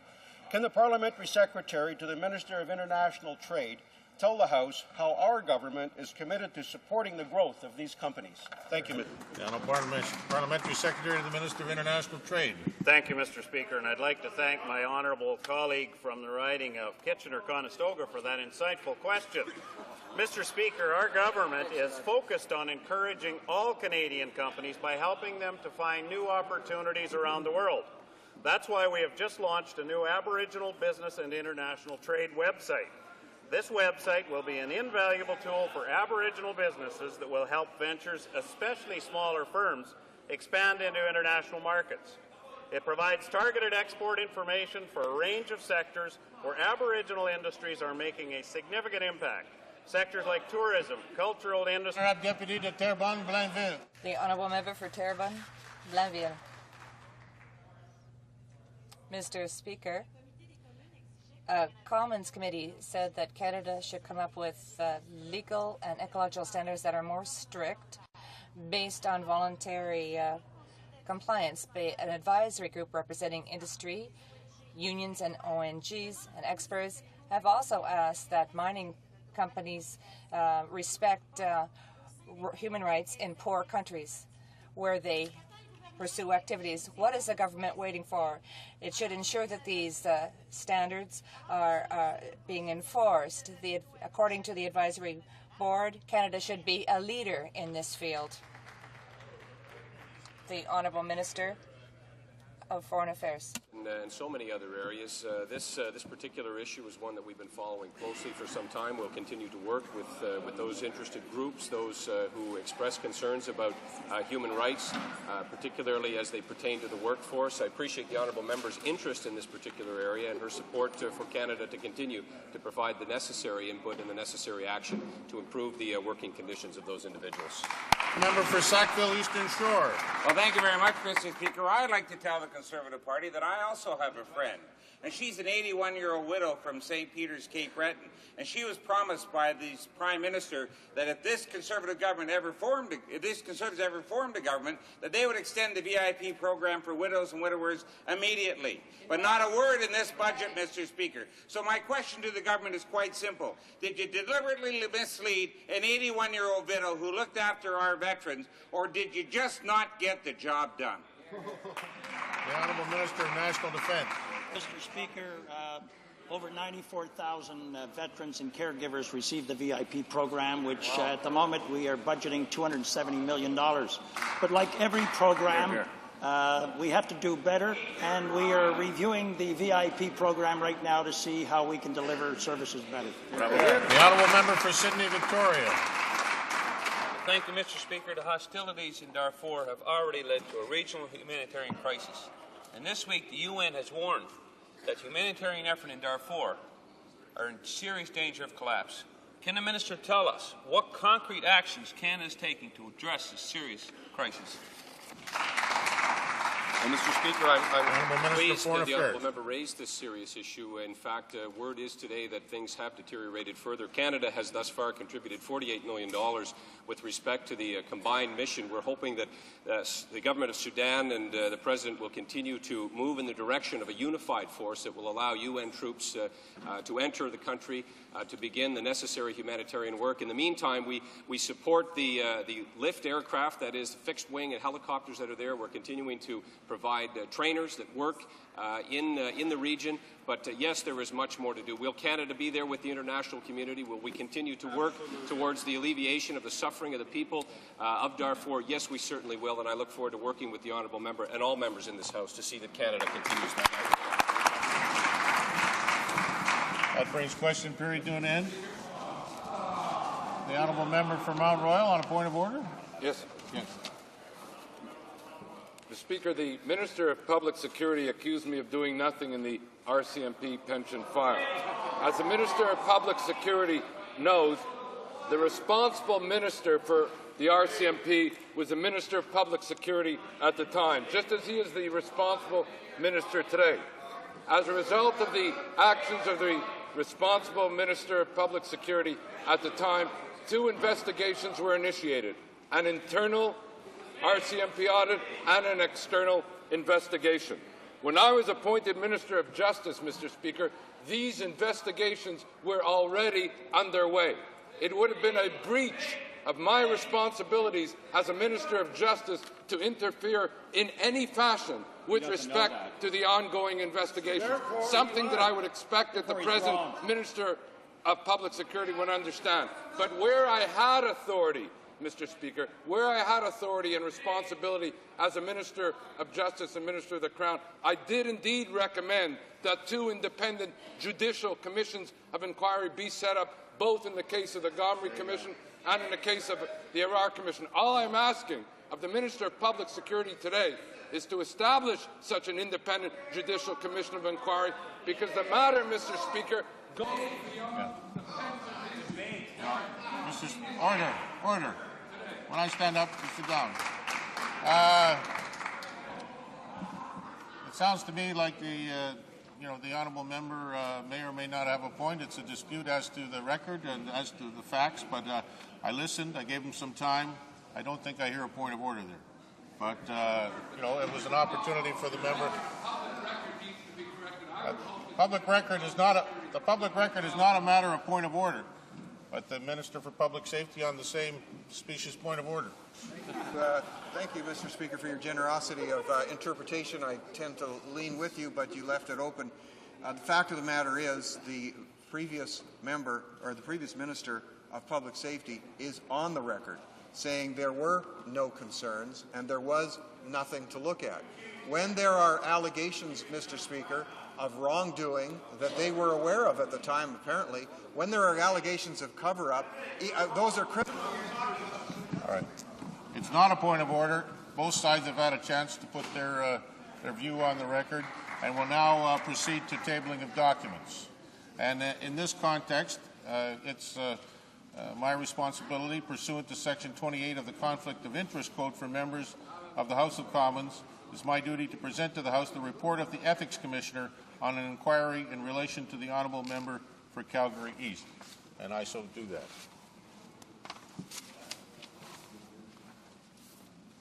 Tabling of documents. The Honourable Minister of Foreign Affairs.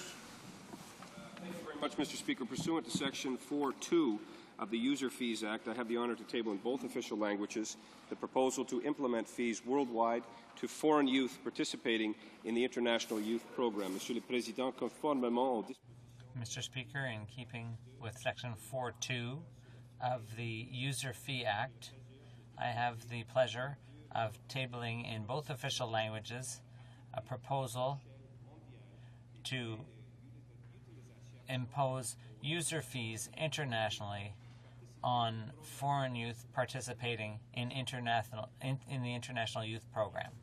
Secretary to the Leader of the Government in the House of Commons. Thank you, Mr. Speaker. Pursuant to Standing Order 36.8, I have the honour to table in both official languages the government's responses to 3 petitions. The Honourable Minister of Public Safety. Mr. Speaker, I have the honour to table in both official languages the government response to the 10th report of the Standing Committee on Public Accounts on the Canadian Firearms Program in accordance with House of Commons Standing Order 109. This response outlines those measures that the government has already implemented in response to the committee's recommendations and those further steps that will be taken to implement the recommendation to the fullest extent possible.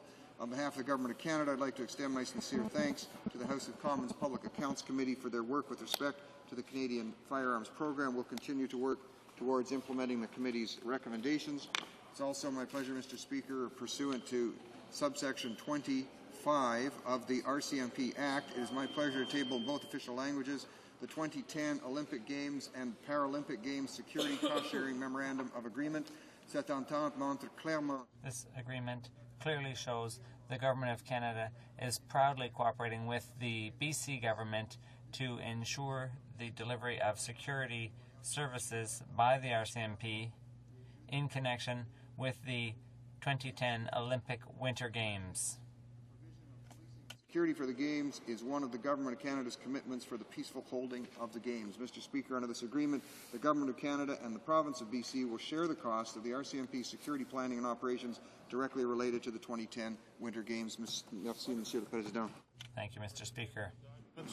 The Honourable Parliamentary Secretary, the Minister of Justice. Mr. Speaker, pursuant to Standing Order 109 of the House of Commons, I'm pleased to enclose in both official languages a response to the 6th report in the House of Commons of the Standing Committee on Justice and Human Rights Subcommittee on Solicitation Laws. Introduction of government bills. Mr. Hill for Mr. McKay, seconded by Mr. Van Loan, moves for leave to introduce a bill entitled An Act to Implement the Convention on the Settlement of Investment Disputes between States and Nationals of Other States. This motion is deemed adopted. Mr. McKay, seconded by Mr. Van Loan, moves that the bill be now read a first time and be printed. This motion is deemed adopted. Première lecture de ce projet de loi. When shall the bill be read a second time? At the next sitting of the House. Statements by ministers. Statements by ministers. Reports from interparliamentary delegations. Presenting reports from committees. The Honourable Member for Edmonton Centre. Thank you, Mr. Speaker. I have the duty to present in both official languages the first report of the Legislative Committee on Bill C-30. Mr. Speaker, in accordance with its order of reference on Monday, 4 December 2006, your committee has considered Bill C-30, an act to amend the Canadian Environmental Protection Act 1999, the Energy Efficiency Act, and the Motor Vehicle Consumption Standards Act, Canada's Clean Air Act, and agreed on Thursday, March 29, 2007, to report it with amendments. That, Mr. Speaker, I do today with thanks to members and especially support staff who allowed us to do what the media and many others said could not be done, and that was to get it here on time. Thank you, Mr. Speaker. Presenting reports from committees, the Honourable Member from Cambridge. Thank you, Mr. Speaker. I have 2 reports to table today. Mr. Speaker, the first report is the 40th report of the Standing Committee on Procedures and House Affairs regarding the guidelines to access to committee meetings by the electronic media. Mr. Speaker, the committee recommends that these broadcasting guidelines be made permanent. And if the House gives its consent, Mr. Speaker, I intend to move concurrence in the 40th report later this day. As well, Mr. Speaker, I have the honour to present the 41st report of the Standing Committee on Procedures and House Affairs regarding the membership of committees of the House. And again, Mr. Speaker, if the House gives its consent, I would like to move concurrence in the 41st report later this day. Thank you. The Honourable Member for Glengarry Prescott Russell. Thank you, Mr. Speaker. I have the honour to present in both official languages the 7th report of the Standing Committee on International Trade on the subject of Canada's trade policy. I note that the report only contains recommendations. The background text will be presented at a later time. And pursuant to Standing Order 109, a government response is requested. Thank you. The honourable member for Pickering Scarborough East. Mr. Speaker, and on behalf of the chair of our committee, the member for Edmonton Leduc, I am pleased to present in both official languages the 6th report of the Standing Committee on Industry, Science and Technology in relation to a study on the deregulation of telecoms. The committee recommends that the Minister of Industry withdraw the order varying telecom decision CRTC 2006-15 and table in Parliament a comprehensive package of policy, statutory and regulatory reforms to modernize the telecommunications services industry. Thank you, Mr. Speaker. Introduction of private members' bills. First reading of Senate public bills. Motions. The honourable member for Cambridge. Again, thank you, Mr. Speaker. If the House gives its consent, I would move that the 40th report of the Standing Committee on Procedures in House Affairs regarding the guidelines for access to committee meetings by the electronic media presented to the House earlier this day now be concurred in. Does the honourable member have the unanimous consent of the House to move the motion? Agreed. The House has heard the motion. Is it the pleasure of the House to adopt it? Carried. The honourable member for Cambridge, Cole. Again, thank you, Mr. Speaker.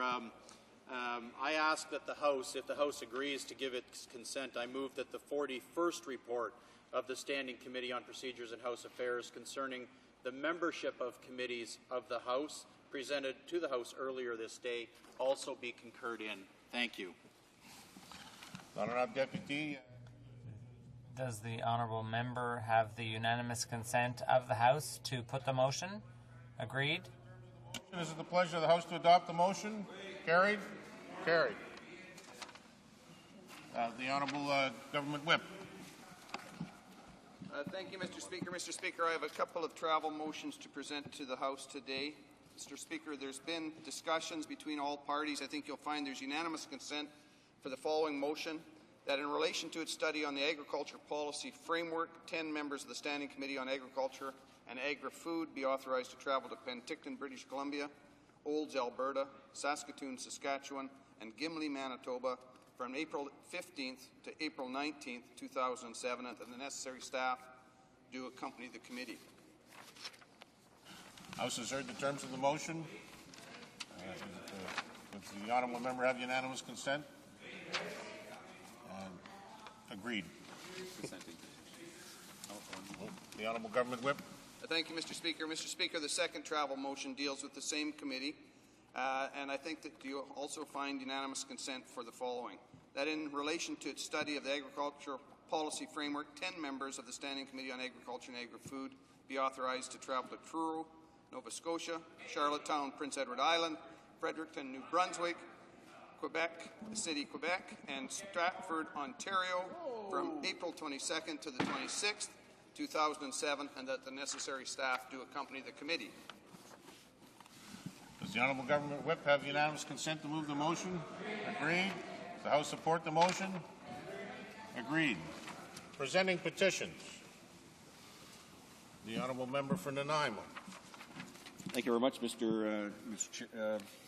Speaker. I have two petitions today, actually. One on log exports from Vancouver Island and from British Columbia. The petitioners here, many pages of petitions signed here, I think about 10 pages, Mr. Speaker. They're calling for a tariff on lumber, on log exports. This is in the result of the lumber export duty that's currently in place under current market conditions. It's resulted in incentives for logs to be exported from British Columbia, particularly Vancouver Island, large tracts of private land holdings that are federally regulated, and that means that the logs are being exported rather than processed locally. Currently, about 1 million acres of private forest land in central Vancouver Island, nearly 70% of those logs are destined for export. The petitioners are calling on the government to implement a tariff on logs exported from private lands to level the playing field and ensure that Canadian mills, as well as secondary industries, have equal opportunity. They're also calling on the government to work with the province of British Columbia to implement a similar tariff on logs exported from Crown land. Mr. Speaker, a second petition has to do with GST on natural health products.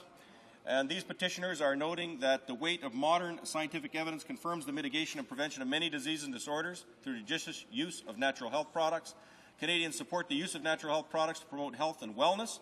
They're noting that improved access to natural health products would allow Canadians to better manage their own health and relieve pressure on Canadian health system, petitioners are calling on Parliament to provide Canadians with greater access to natural health products by removing the GST on them and enacting Bill C-404, an act to amend the Excise Tax Act. Thank you very much, Mr. Speaker. The Honourable Member for Compton-Stanstead. Thank you, Mr. Speaker. I have the pleasure today to table in this House a petition with about 1,000 signatures from young people and organizations all across Quebec calling for the restoration of the Summer Career Placement Program. The Honourable Member for Windsor-Tecumseh. Thank you, Mr. Speaker. Pursuant to Standing Order 36, I'm presenting a petition from my constituents and other residents of the City of Windsor and the County of Essex in the number of approximately 100. This petition, Mr. Speaker, calls on the government to support the minimum wage bill that has been presented to this House as a private member's bill by the member from Parkdale High Park, known as Bill C-375.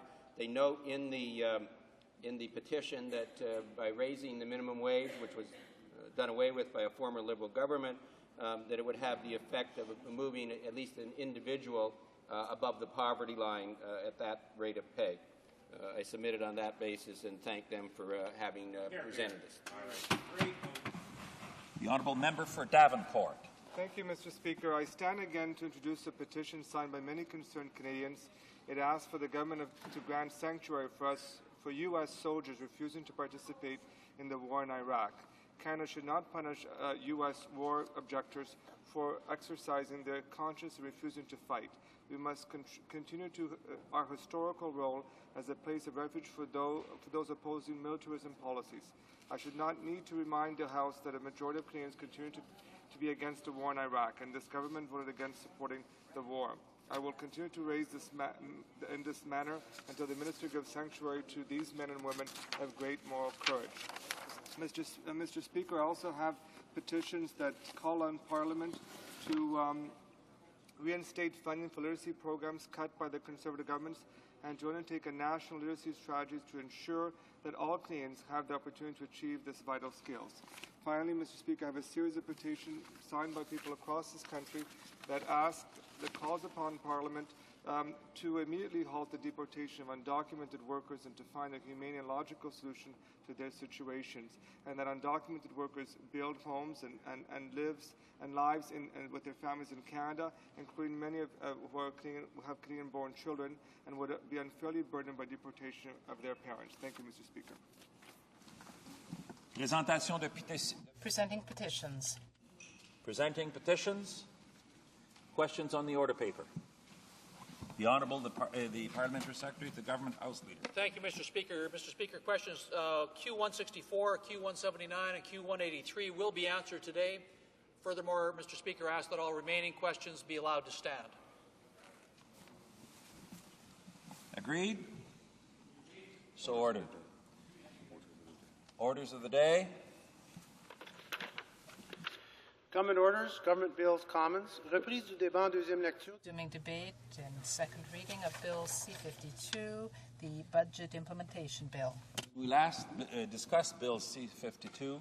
There was 5 minutes left for questions and comments for the Honourable Member for Algoma, Manitoulin, Kapuskasing, and he's ready to respond to a question from the Honourable the Parliamentary Secretary to the Minister of Finance. Yes. The Honourable the Member for Algoma, Manitoulin, Kapuskasing. Thank you, Mr. Speaker. Yes, just before we broke for the today's question period, the Parliamentary Secretary, the Minister of Revenue, had asked, she made reference to the fall update of this government when I had correctly alleged that this budget some weeks ago was not a budget with any vision, without an overarching plan for the country, and she referenced the fall update. And quite frankly, I think it would be very difficult to take the fall update and find much of an echo of that fall update in the budget of March 19th passed.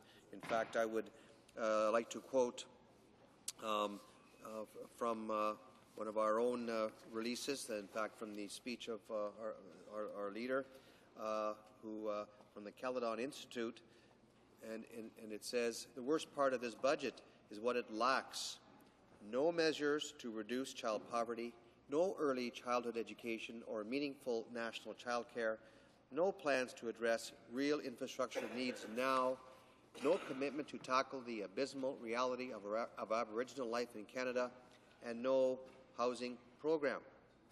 And our leader goes on, the budget is short-sighted, and the government has a responsibility to ask, where do we want Canada to be in 10 years, and how do we get there? And that's what budgets are about, along with throne speeches. They are supposed to help Canadians understand how government is going to go from now to some time in the future. And this budget, quite frankly, Mr. Speaker, fails to do that. The honourable member for Scarborough Rouge River. Thank you, Mr. Speaker. And I want to thank the honourable member for his remarks. As I look through this budget, the government claims to be reducing taxes, and acknowledging that the government here appears to be cherry-picking through Canadian society, and has in a few areas extended tax benefits through the tax system. Those are apparent. Those appear to be tax benefits to people who already have some substance or wealth, and there's nothing wrong with benefiting taxpayers, but the government, although they're saying they're reducing taxes, doesn't appear to have reduced taxation for the most vulnerable in Canadian society. They haven't reduced taxes that I can see in this budget for the poor, for the single senior, for the childless. They've missed all of these very important categories in our social spectrum. And so I rather regard the government's attempt to extend tax cuts to the friendliest group as a kind of a cynical approach to politics and tax policy. So could the honourable member respond to my perception that this budget is actually quite unfair to the poorest and most vulnerable in our society? The honourable member for Algoma, Manitoulin, Kapuskasing. Thank you, Mr. Speaker, and I'm pleased to respond to my colleague's question. In fact, the first thought that comes to mind is I understand better with this budget why the word progressive was dropped from the Conservative Party's name, because in fact, when you look at the tax measures proposed, they are absolutely non-progressive. What a progressive tax rate does is it generally, you have consumption taxes, you have income taxes, you have capital taxes, and so on. And what you want your tax system to be is progressive, meaning that the greater the capacity of an income taxpayer to pay, then the greater the opportunity for governments to share the wealth of the nation. And in fact, my colleague is quite right. The poorest among us, the middle-income Canadians, have failed to benefit from any real tax relief whatsoever in this budget, Mr. Speaker. Questions and comments? The honourable member for Kitchener-Conestoga should know there's less than a minute for both the question and the answer. Thank you, Mr. Speaker. I would just like to ask the previous member how he can say that there's so little support in here for the working families of our country when it's clear that 75% of the tax breaks that are given in 2006 and 2007 budget are earmarked for those who are earning less than $75,000 a year. Thank you, Mr. Speaker. The honourable member may reply. Thank you, Mr. Speaker. I think, what my colleague across the way has to remember is when you remove the billions of dollars of the early childhood education and daycare program from the provinces, when you remove the supports for Aboriginal communities through the Kelowna Accord, the net result is a net loss for low and middle income Canadians. Reprise du débat, l'honorable. Resuming debate, the honourable member for Jean Lebert. Thank you, Mr. Speaker. The Bloc Québécois decided to support this budget, and what we rapidly realized was that this was a minority government budget. There would never have been beginning of an elimination of the fiscal imbalance if this had been a majority government. There would never have been these steps taken through the work of the Bloc Québécois if there had not been 50 or so Bloc Québécois members here in the House. We have often heard the government minister here in the House, the Minister of Transport, for example, has said, I need the help of the Bloc Québécois. We've heard a number of other ministers, the Minister of Finance and others, calling on us to support the budget. We did support the budget, and we heard a number of ministers thanking us for our support. This shows beyond any reasonable doubt that the Bloc Québécois is doing constructive work here in the House and enabling Quebec to move forward, to make progress. I believe that this is a clear message to Quebecers that if they continue to support the Bloc Québécois and send as many members as possible here to represent them, then they will have strong positions taken for Quebec. They will have representatives who do not give in to blackmail and who are always loyal to Quebec. These gains have been quite numerous. A number of them are long-standing battles that are now starting to produce fruit. We have the fiscal imbalance. The beginnings of that are something that I will come back to later in my remarks.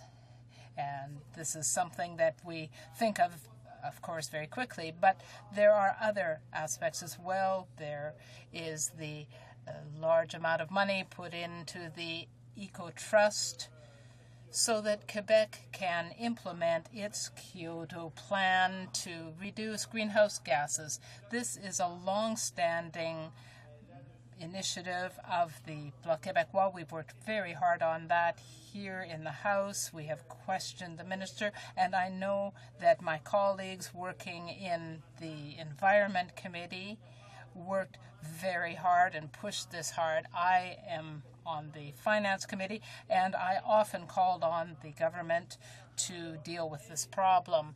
We said that this money was needed for the implementation of the plan to meet the Kyoto objectives in Quebec. Unfortunately, we are dealing here with a government that is hostile to Kyoto, a government that did not hesitate to make Canada look ridiculous on the international scene because of the commitments that it made, but there was strong enough pressure from the Bloc Québécois to get the government to change its mind and to give this money through the Eco-Trust to Quebec. That announcement came out before the budget at the time that the Bloc Québécois was using an opposition day to discuss a motion calling on the government to provide funding for this effective work.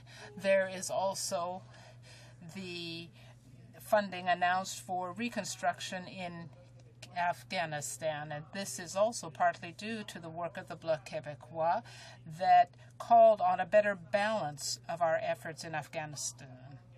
The Bloc Québécois voted against extending our mission in Afghanistan, in part because we were being asked for a blank check.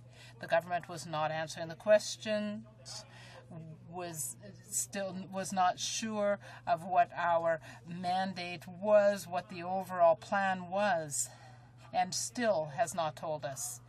We had a few hours to debate the motion and to give carte blanche to the government to do whatever it wanted to in Afghanistan. For the Bloc Québécois, it was felt necessary to oppose the motion. The Liberals gave support, and the government was given carte blanche to extend the mission to Afghanistan. it would have taken only 2 or 3 more bloc members to avoid giving the government the ability to go ahead and do whatever it wanted to in Afghanistan. And this shows, once again, how important it is to have a large number of Bloc Québécois members here in Ottawa. Even though we lost that vote in the House, it is not the first time, of course, that Quebecers have lost a vote in the House, but we have continued to work to have a better balance included in that mission. A little bit less money for the military part of the project and more money for the humanitarian efforts. The humanitarian aspects are very important in trying to solve the problems there. We know that if we can resolve some of those problems, then the conflict will be easier to deal with. So a lot of work has been done, Mr. Speaker. We see here in the budget that some of our ideas have been reflected, and this shows up in the document introduced by the minister, and so we do see more assistance for the Afghanistan mission. Mr. Speaker, we have another example of what the Bloc Québécois has been able to do, and of course other parties were against this measure. The original proposal by the Conservative government was to abolish all GST rebates for visitors or tourists who come to Canada and then return to the United States. Right now, until this legislation is passed, tourists who spend money in Canada, for example, they go to the hotel and so on, can have part of that spending reimbursed. And that is understandable because tourism has to be seen as an export tool. We're exporting our image, our culture, our scenery to other countries. We are calling on people from other countries to come to Canada, but it really is a form of exporting. There is no other export industry that has consumer tax placed on it, and nowhere else in the world do people do that. We do not tax our own exports. It's really counterproductive to do so. Despite the fact that this measure to rebate GST paid by foreign visitors was included originally by the Conservatives, they decided to abolish that measure now. We know that this would have been very damaging to our tourism industry. The government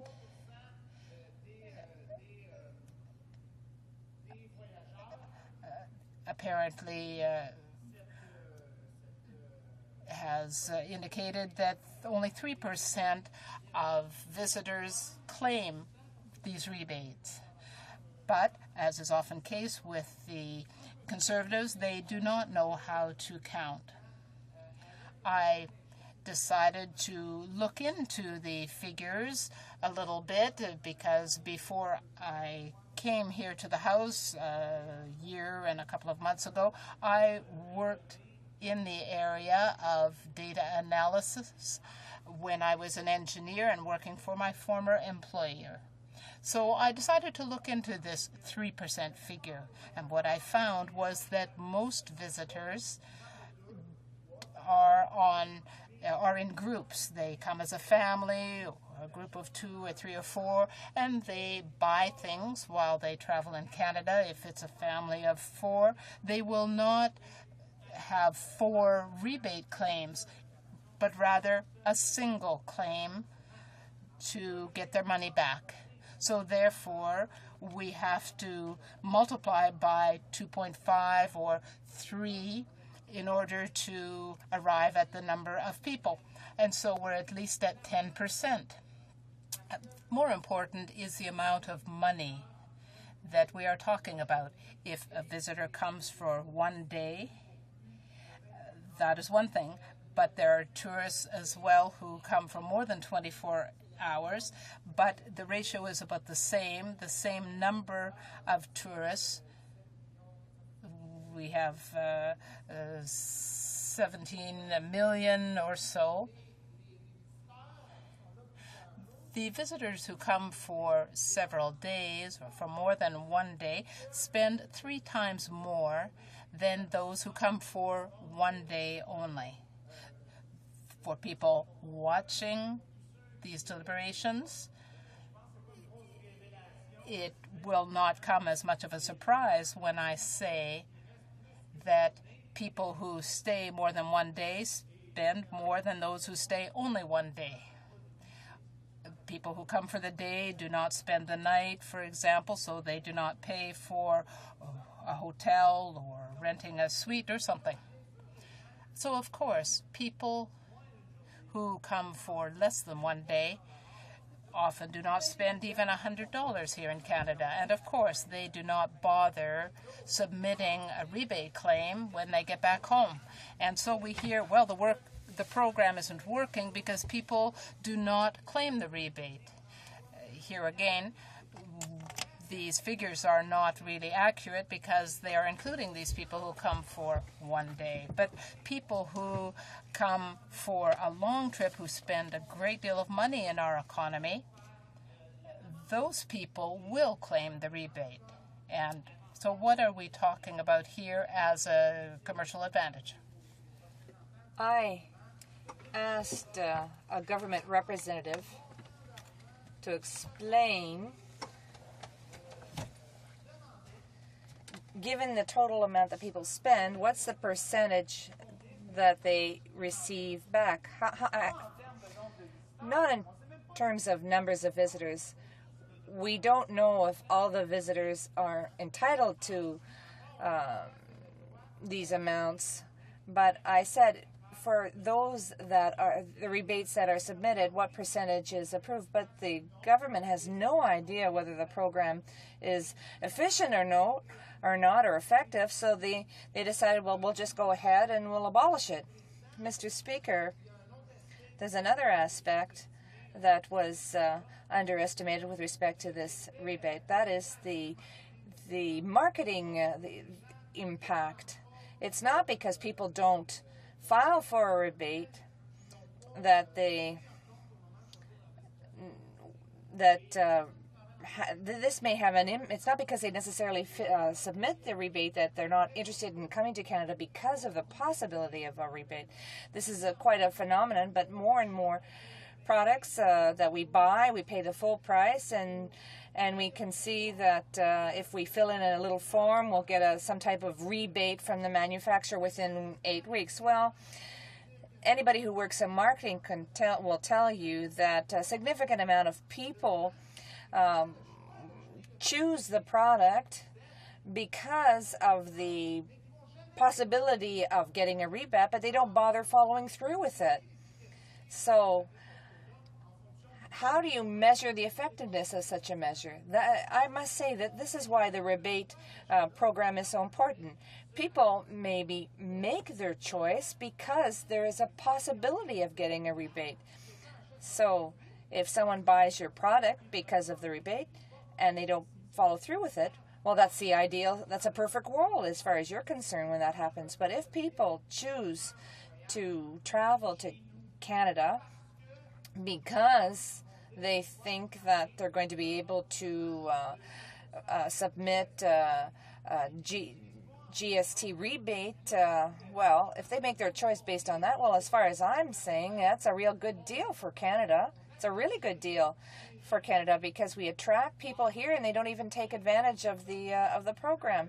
And that's why the I could say that the government really doesn't understand the situation. I think that the government is making a big mistake by abolishing this program, and now they're going to lose out on a lot of convention money.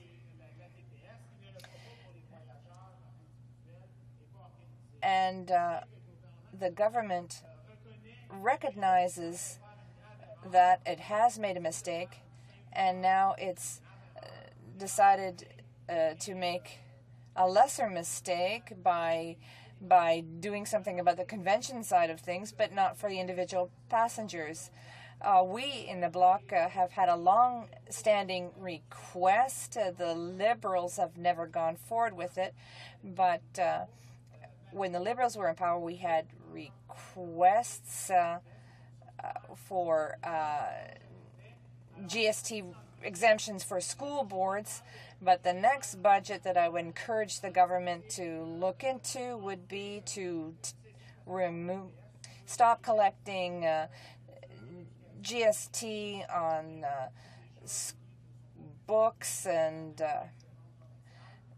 these books are not subject to provincial sales tax, and we would like to see the federal GST removed from them as well. Mr. Speaker, I'm aware that I don't have much time, but I must deal with the fiscal imbalance. The fiscal imbalance, well, the Bloc has been discussing this matter for a long time now. We're the one who brought this matter forward in the House. We've been working on it for a long time, and we even had to explain to the Conservatives what exactly a fiscal imbalance was, because they had never heard of this before, and they still don't really totally grasp the concept. And the proof of that is that the Minister of Finance said that the whole issue had been resolved. But how can the fiscal imbalance be resolved when in fact there are no tax measures at issue here? You know that the Séguin Commission first talked about this fiscal imbalance. They said that they wanted to name this phenomenon, and the Séguin didn't just pick this name out of a hat. There's a reason why the fiscal imbalance is called the way it is. It's because there's an imbalance, and it's a fiscal imbalance. We have to restore a balance. It seems to me that we will have to continue dealing with the Conservative government on this issue because they don't seem to grasp the issue, whereas the Liberals, well, they said that the problem simply didn't exist. So in the next budget, the federal government is going to have to transfer tax credits or tax points to the provinces so that these provinces will have stable, foreseeable funding that won't change at the whim of the government when it presents its next budget. This, again, Commission report discussed the fact that this imbalance had to be dealt with as quickly as possible, and we don't want Quebec to be subject to the whims of the central government. That's why Quebec feels that budgetary independence is a logical step for us. I would like to conclude, Mr. Speaker, with the whole issue of equalization, and I know that I only have a few seconds remaining, but half of revenue from non-renewable resources have been excluded in this budget. This really hurts Quebec. I wonder why they didn't do this, offer the same treatment for hydroelectricity. This would have been advantageous for Quebec. I don't see why arbitrarily advantages are given to other provinces. Thank you, Mr. Speaker. Questions and comments?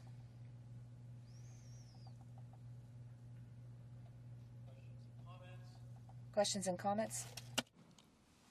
Resuming debate, the honourable member for Sackville Eastern Shore. Thank you very much, Mr. Speaker, and I'd like to ask for unanimous consent to split my time with the honourable colleague from Ottawa Centre. and just to advise the House that. Mr. Speaker, it's a great pleasure that I rise on the budget debate this afternoon. The reality is I know that all governments have to make choices, Mr. Speaker. And choices are made easier when you have access to finances that you can use, and if you didn't, then you'd have to make tough decisions in that regard. But this particular budget, Mr. Speaker, is severely lacking in what were considered promises and indications made by the Conservatives when they were in opposition and now when they're in government. We've seen, Mr. Speaker, various reversals of positions. Some people call them broken promises, some call them deceptions, deliberately or indirectly, but the reality is there have been major reversal decisions without much consultation to the public.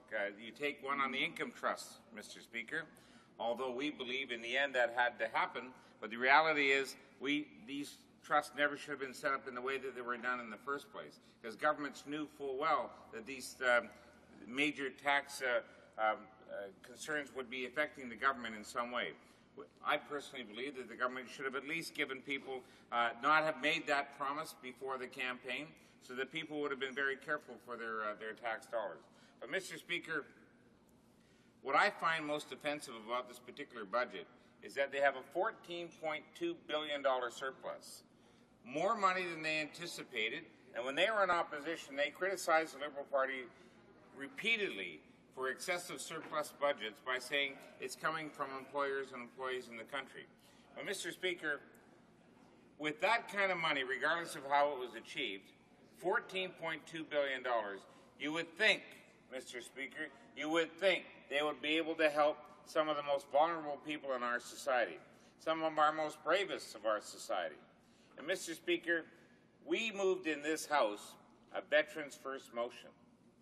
Elements of that motion, thank you, Mr. Speaker, elements of that motion were the Veterans Independence Program for widows and widowers, the raising of the pension allowance from 50% to 66%, the getting rid of what is called the gold digger clause. So regardless of when you remarried, there wouldn't be any discrimination aspects after 60, that your second spouse at the time of your death would be entitled to your pension benefits. The ending of the clawback, Mr. Speaker. At age 65, or those who become disabled, clawing back the CPP pension and then the disability pensions. And also, Mr. Speaker, the SISIP program. Two D&D ombudsmen said it was unfair and it needed to be rectified. The House of Commons moved a motion stating that. Mr. Speaker, many people across the country have repeatedly asked the previous Liberal government to deal with this issue. They failed. Now the current Conservative government is failing on its issuance of protecting our veterans and those who become injured within our military service and their families. Mr. Speaker, for less than 2% of the total surplus of the budget, they could have dealt with the SISIP issue once and for all. A $290 million estimated price tag to once and for all, Mr. Speaker, fix the budget so that, or fix the financial situation so that these thousands of injured soldiers and their families would have financial relief and be able to move on with their lives. But, Mr. Speaker, you would think with $14.2 billion surplus, that they would find it somewhere to find $290 million to fix this problem once and for all. But what was the answer, Mr. Speaker? No, it wasn't even in the budget. What a shame, Mr. Speaker. On the VIP program, the now Prime Minister gave assurances to a woman in Cape Breton named Joyce Carter that if they form government, VIP would indeed be extended immediately to all widows and widowers, regardless of the time of death of the veteran. 16 months later, Mr. Speaker, what do we see in the budget? Nothing. Mr. Speaker, this House also moved a motion on autism, which the Conservative Party supported the motion.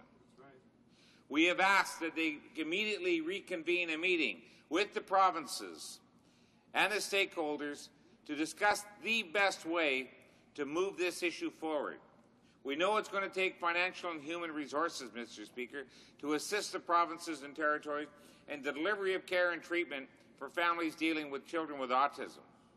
You think, Mr. Speaker, after that motion passed this House, with even support from the own Conservatives, that would be mentioned in the budget? Not a word. Mr. Speaker, you also had aspects on the fishery concerns. When they were in opposition, they wrote letters to Danny Williams saying, we will immediately invoke custodial management on the nose and tail of the Grand Banks and the Flemish Cap. Nothing, Mr. Speaker. We had promises on equalization that the offshore accords would not be touched for Newfoundland, Labrador, and Nova Scotia.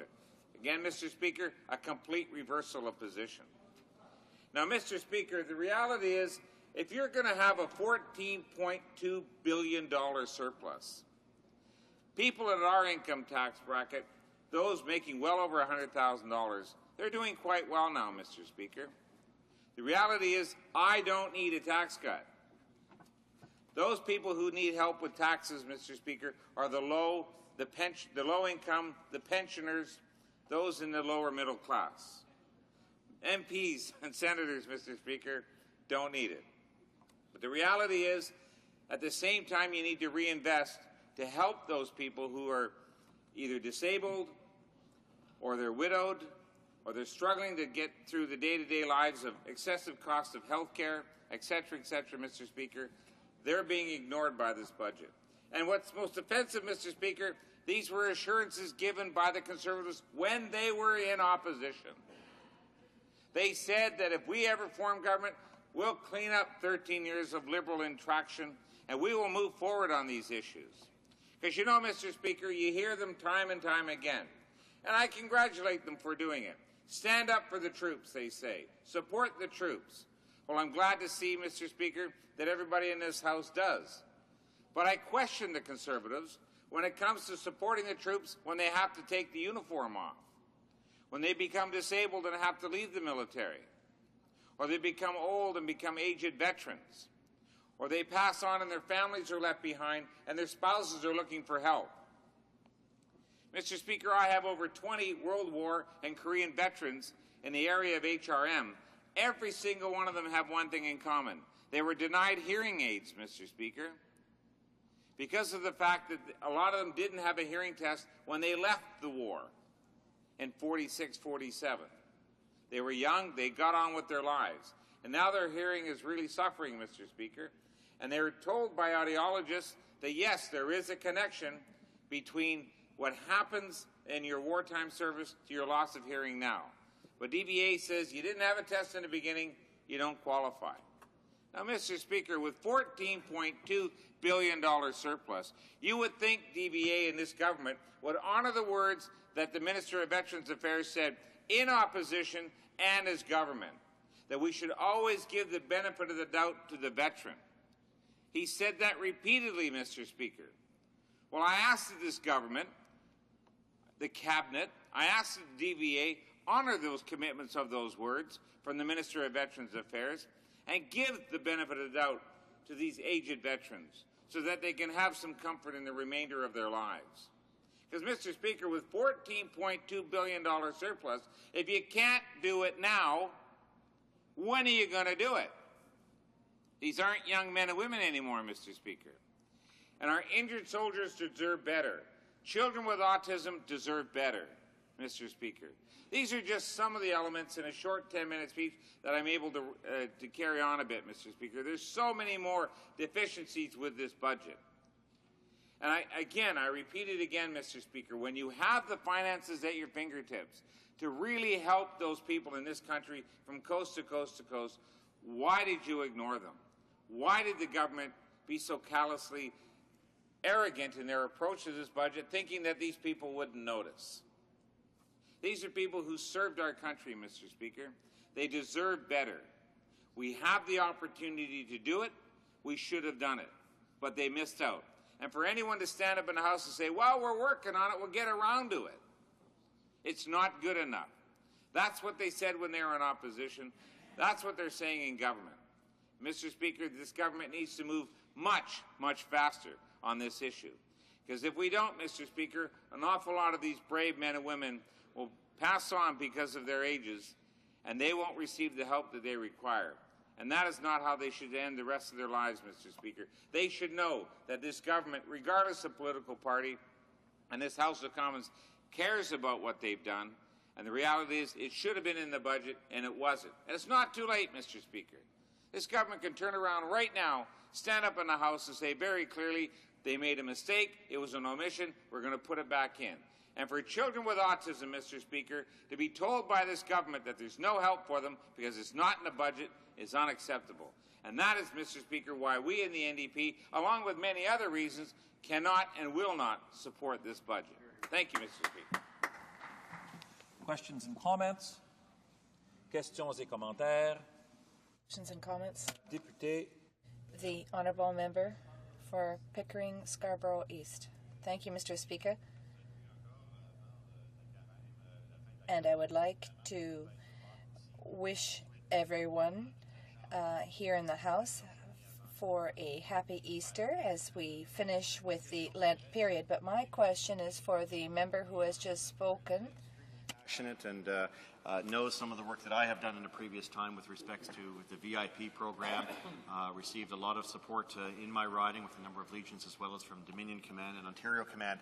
I want to ask the Honourable Member something because we had a chance to sort of talk about this very briefly, whether the Honourable Member is indeed has a comment with respects to the pension issue. As the Honourable Member knows, a wounded soldier receives a certain amount of money after 3 years, depending on the nature of the injury. And it's not by accident the Defence Minister is behind me, Mr. Speaker. We're having a very good discussion on another matter, I can assure you. But I want to ask the Honourable Member if, in fact, he has any comments that might help the wounded soldier long term. Under the previous programs, what would happen, and I know the new Veterans Charter, Mr. Speaker, began with my party when we were in power, but clearly the number of complaints and concerns that have been raised, I think, are significant. And while this budget was very silent on this, I think for the future, in order to instruct this Parliament as to how to proceed with this issue on this, the 90th anniversary of Canada's contribution in the battle at Vimy Ridge, which created this country or gave impetus to this country, if in fact he could tell us what his thoughts are with respect to ensuring that our wounded soldiers long-term receive not only the care as they do, but also that they would receive a pension. That pension over a period of time, Mr. Speaker, as you well know, could be as much as an average of about $1.2 to $1.4 million in the life of a soldier versus a lump payment of just $250,000. Although it might seem great up front, the reality is in the long term, we may be able to do more for our wounded soldiers. And I'd like to get the Honourable Member's comments on that. Thank you, Mr. Speaker. The Honourable Member for Sackville Eastern Shore. Thank you very much, Mr. Speaker. Well, it's a very interesting question, Mr. Speaker. An individual signs up for the military and, say, 2.5 years later, he becomes severely injured and has to leave the military because he can no longer serve. What happens to that individual? And that is a very good question, Mr. Speaker. And this is why the new Veterans Charter has been described by all parties as a living document. When individual cases of this nature come into play, Mr. Speaker, it is then up to government and the departments of DND and DVA to work together to consolidate their resources to make sure that this individual and their family not only have the immediate treatment they require, they have the opportunities to be able to move forward, but in the unlikely event that they can never work again, either through physical or mental challenges that they may have suffered as a result of their injuries, Mr. Speaker, then we as the government should be as compassionate as possible to ensure that their and their families' needs are extremely well met. Thank you, Mr. Speaker. Questions and comments? The Honourable Member for Etobicoke Centre. No, Etobicoke North. Etobicoke North. Well, thank you very much, Mr. Speaker, and I want to thank the member from Sackville Eastern Shore for his thoughtful comments on the budget. And I know the member has a reputation for bringing members from all parties together to discuss a range of issues from time to time, and it's a very good initiative to bring people in the House together from all parties so we can share our common concerns and interests. But I had a question for the member because we know that budgets respond to the priorities of the government, and one of the things that saddened me with this budget was the fact that there were so many people that were excluded from this budget. People like our Aboriginal Canadians, when the Kelowna Accord was not funded, where these people are in desperate need of housing, of education, of simple needs like clean water. And also, Mr. Speaker, the fact that the child care agreements that our government had negotiated with, I think it's somewhere like 8 provinces, to actually establish childcare spaces in these provinces. That was not funded, Mr. Speaker, and these are the people that need our help. The women that are working, or men in some cases working outside the home, and they need to look after their children. They need to find childcare spaces. So I wondered if the member from Sackville Eastern Shore would comment on that. The honourable member for Sackville Eastern Shore is asked to make a short comment because the clock has run out. Thank you, Mr. Speaker. The meeting he talks about is our shipbuilding and marine caucus meetings, so we're hopeful those go ahead. But the reality is, Mr. Speaker, he's correct.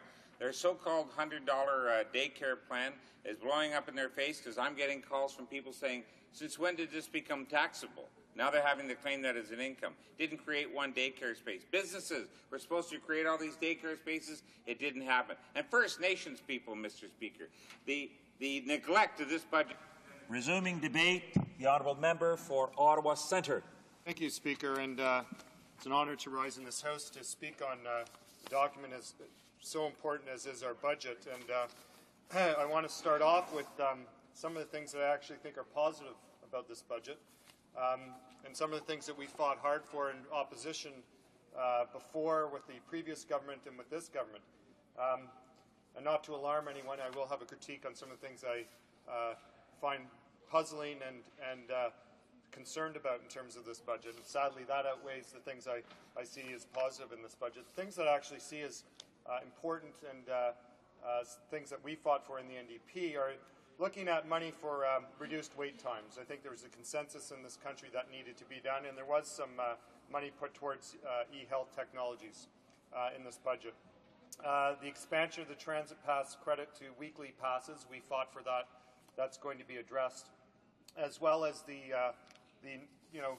incentive to buy green cars, and that's something that I'll come back to in a minute.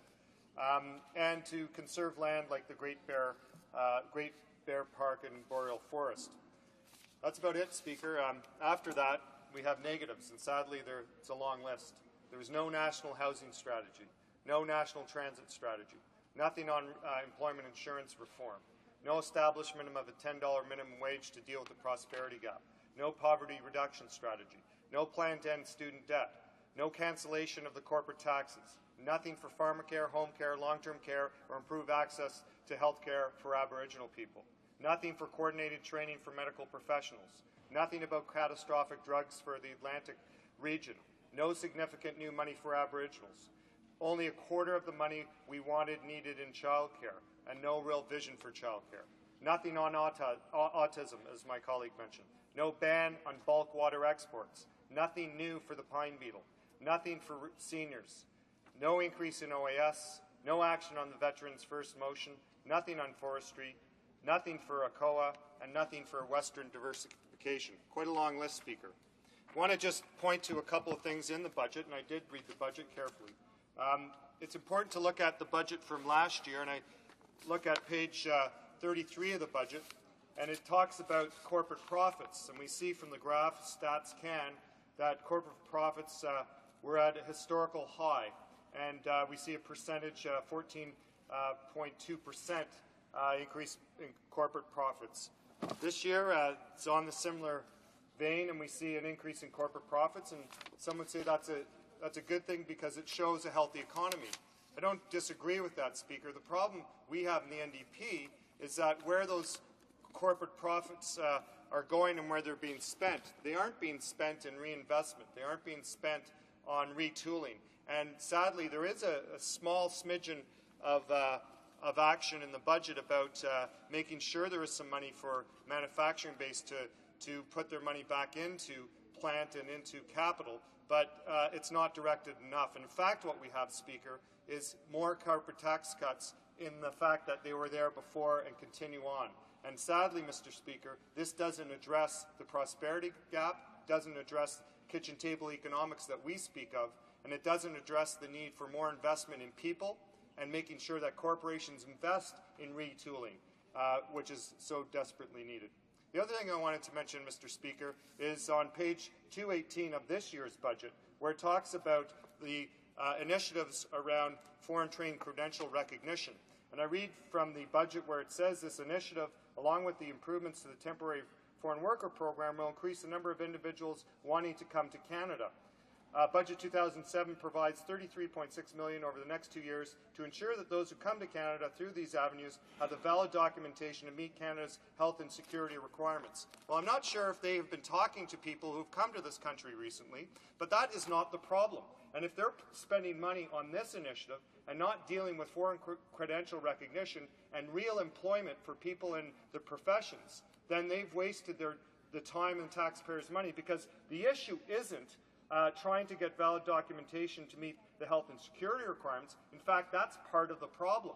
I'll give an example, Speaker. We had people, I had 3 town halls before the holiday at Christmas, and people from all walks of life who are foreign-trained professionals, doctors, engineers, people who are in the medical profession, who are pharmacists, etc. The main problem for them, Speaker, is Canadian experience, foreign credential recognition, and employment. And sadly, in this budget, there's nothing to help them. There's nothing to say we have opportunities right here in our public service. We have opportunities to coordinate job opportunities as well as foreign credential recognition. So the government promised to deal with this issue in this budget and didn't. And all we have now, Speaker, is a referral desk, which is not what anyone envisioned in terms of what needs to happen on foreign credential recognition and employment for those who so desperately need it.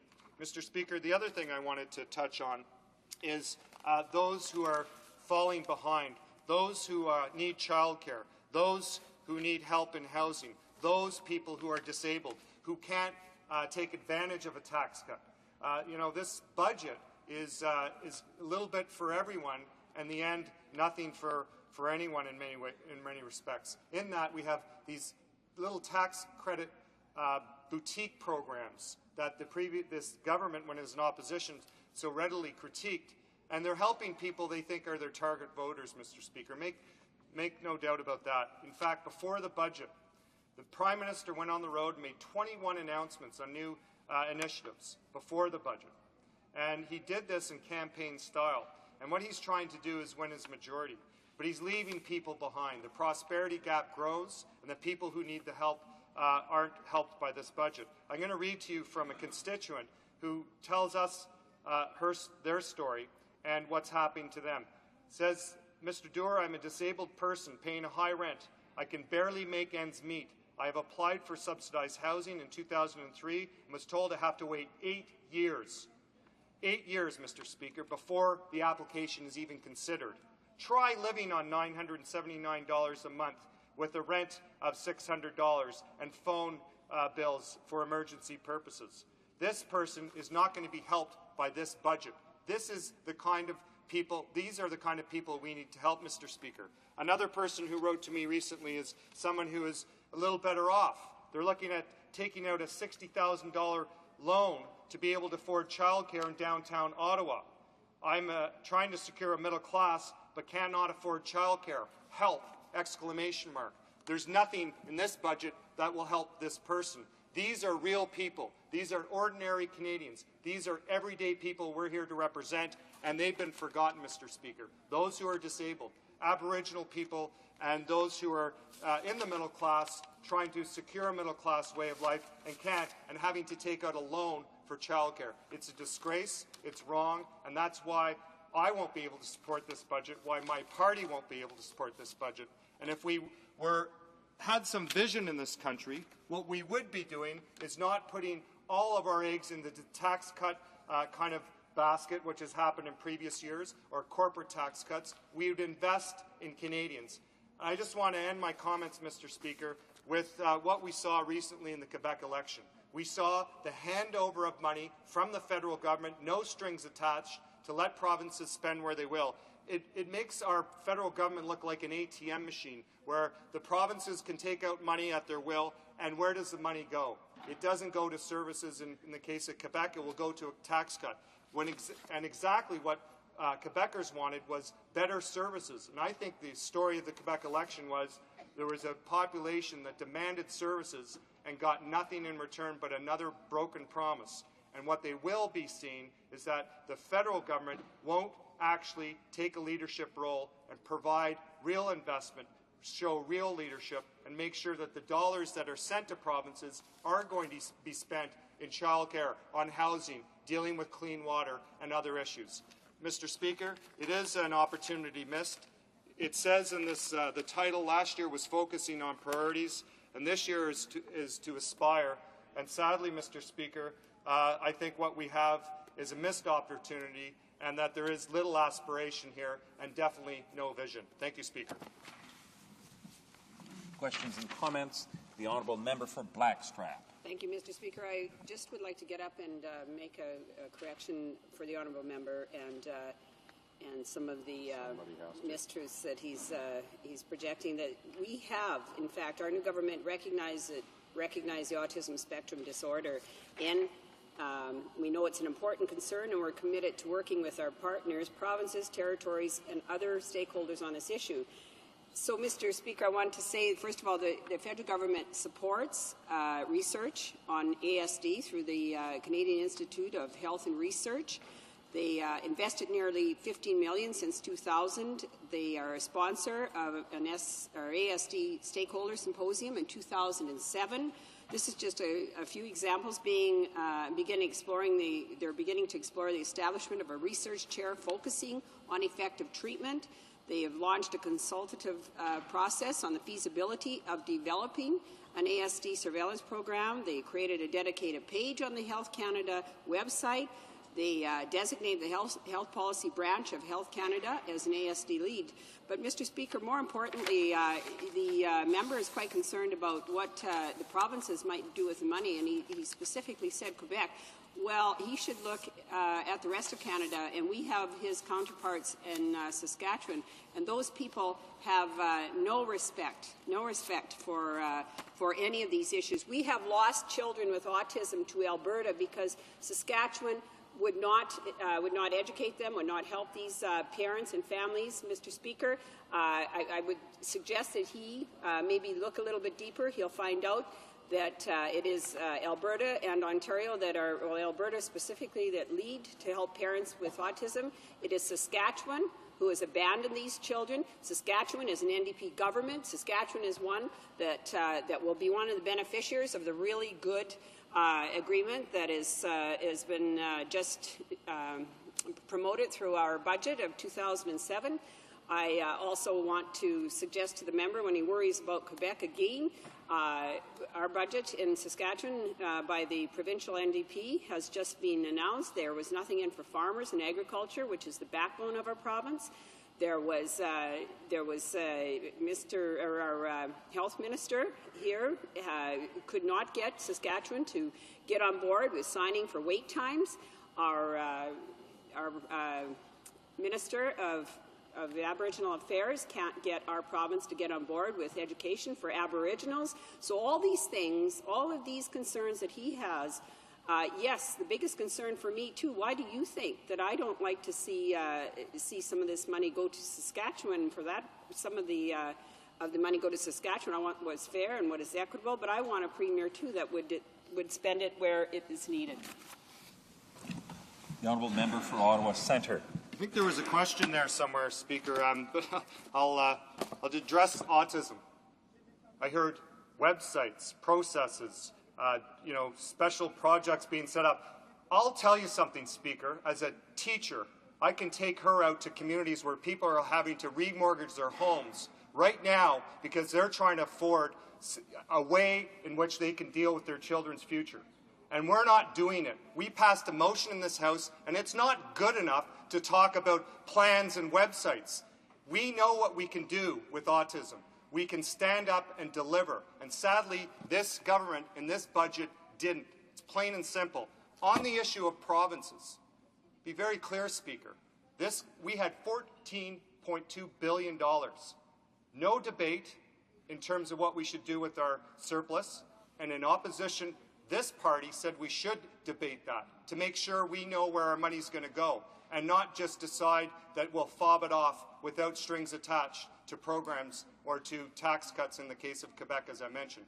What we need to do in this country is start to talk about national standards so that when I can if I'm raising a family in Ontario and I go to Saskatchewan, I go to Alberta, I'm not dependent upon whether or not that province has the capacity to deal with my autistic child, or that I want to send my child to university in Quebec, and I shouldn't have to worry about whether or not they're born there so they can have affordable education. That's the reality, Mr. Speaker, and that's the reality that this government does not understand. Thank you. Resuming debate, the honourable member for Edmonton Sherwood Park. Well, thank you very, very much, Mr. Speaker. I take note of the fact that this is a good news budget.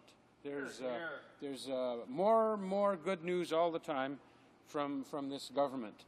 And I'm very, very pleased that there are some members, a number of members, sufficient members in this House that recognize that it's a budget worth supporting, and they're doing that, and they're looking past some of the misinformation that is being put out there by different individuals across the country, misinformation that unfortunately does not communicate properly what this budget does achieve and what we are doing on behalf of Canadian people. Well, Mr. Speaker, I am so seriously supportive of this budget that I would like to move, seconded by the member for Blackstrap, that the question be now put. Yes, I can do that. It's not unanimous. Mr. Speaker, I'm afraid you perhaps didn't hear this. I move, seconded by the member for Blackstrap, that the question be now put.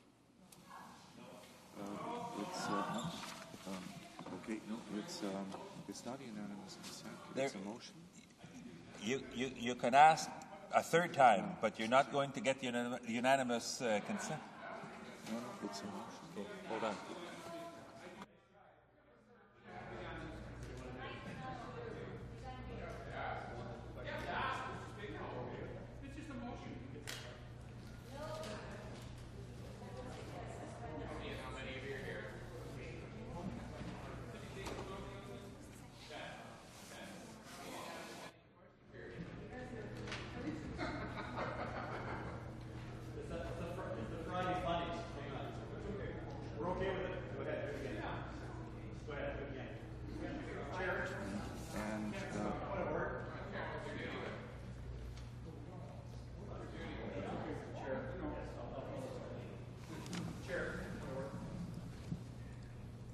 The honourable member for Hull-Aylmer is rising on a point of order.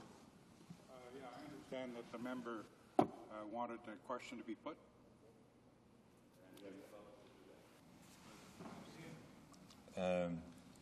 Mr. Epp, seconded by Mrs. Yelich, move that this question be now put. Plaît-il à la Chambre that... Is it the pleasure of the House to adopt the motion? No, it's debatable. No, that's the wrong. It should just be debate. So debate. The honourable, the member for Edmonton Sherwood. No, excuse me. It's a good.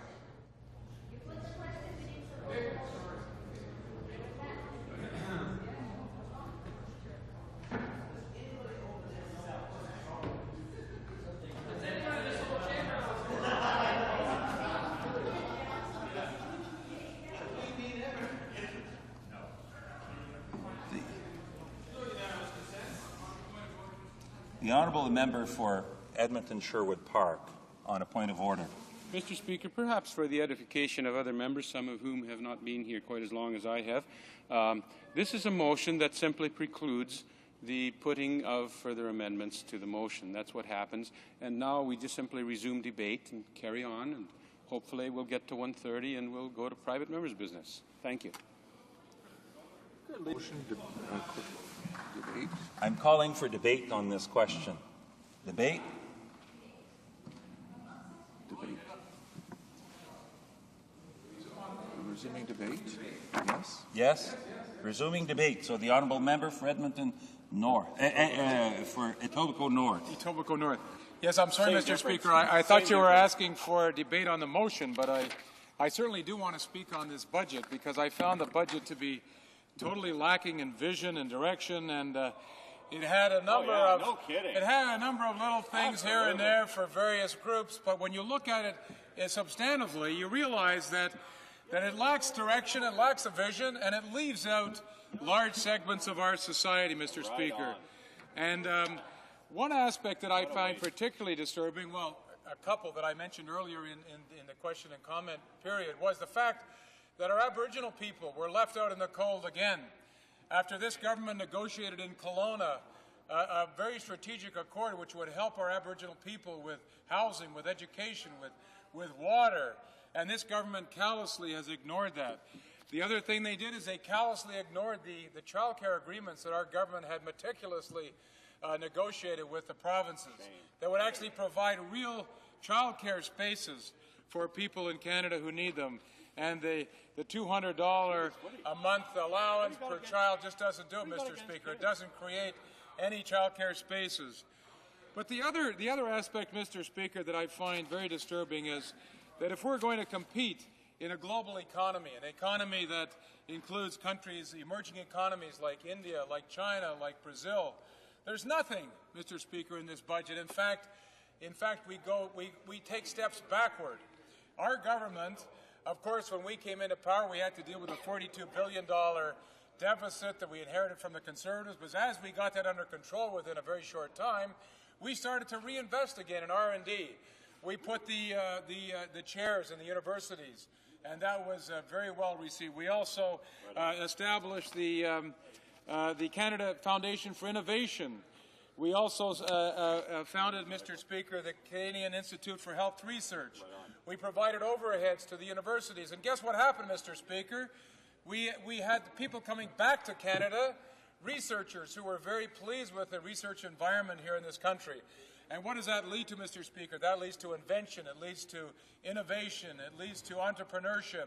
That's what we need in this country if we're going to create the value-added jobs of the future.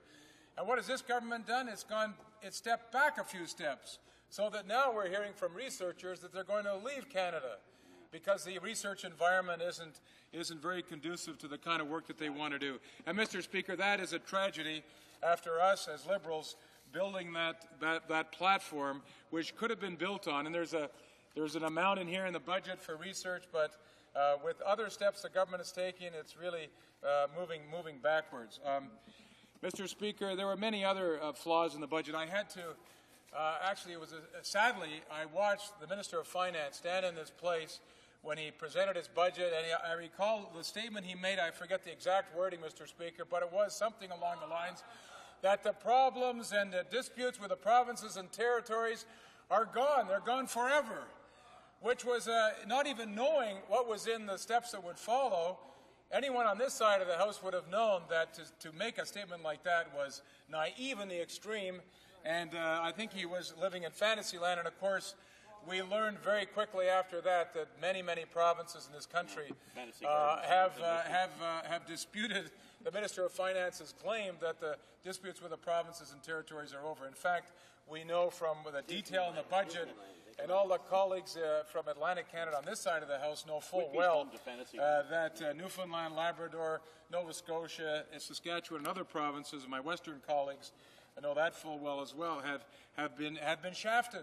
They had a good deal under our Liberal government, and this government has taken it away and left those provinces swinging. There are other aspects, Mr. Speaker, that I find terribly disturbing. The government here of Canada, under this Conservative government, tried to buy off the province of Quebec with increases in the transfers, and there was another $700 million in equalization that was handed to Quebec, and it was the ink was hardly dry on the check when the Premier of Quebec said he was going to cut taxes by an equivalent amount. Unbelievable. You know, Mr. Speaker, I find that shocking in a sense. I know that technically and legally the province can do what it wants with equalization. But after we have heard, as members of Parliament, the provinces and the territories complain and about the fact that they can't properly fund health care and education and social programs, and they need more transfers from the federal government, after we transferred an additional $41 billion in our last mandate, in addition to other amounts that we had increased, the province of Quebec, complaining that they needed money for health care and education, they get the additional equalization and they cut taxes. Well, it didn't work for them, even though I'm sympathetic, and I know my colleagues on this side of the House and perhaps on the other side of the House as well are sympathetic. to the Federalist cause, of course, and we wanted to see the Liberal government trounce the separatists, which they did, but I think it was a sad commentary, and I think it showed really that Quebecers couldn't be bought, and you know, I think what it tells us, Mr. Speaker, and then in the next round of discussions with the provinces and territories, we're going to hear their bleats and their complaints as very hollow when we know that one of the key provinces, largest provinces in this country, took equalization and cut taxes. Wow. And I think it's also a sad commentary, Mr. Speaker, that the province of Quebec, one of the key provinces in terms of population, economic activity, the province of Quebec is a have-not province. And of the total equalization that is paid out by the federal government, some $12 billion, roughly $7 billion goes to the province of Quebec. And of course, I've argued in this House and other places that it's because of the policies of the separatists that Quebec is a have-not province, but I think it's a sad, sad commentary that that is the case. Well, their own premier, former premier says that. Mr. Speaker, the other sad reality of this budget bill is it tries to implement the provisions with respect to the income trust. This was a promise that was made by the leader then of the Conservative Party that he would not tax income trusts. And so many people in my riding, in the Etobicoke North, and other ridings across Canada, based on that assurance, Mr. Speaker, when the Conservatives came into power, they put their money into income trusts, and guess what?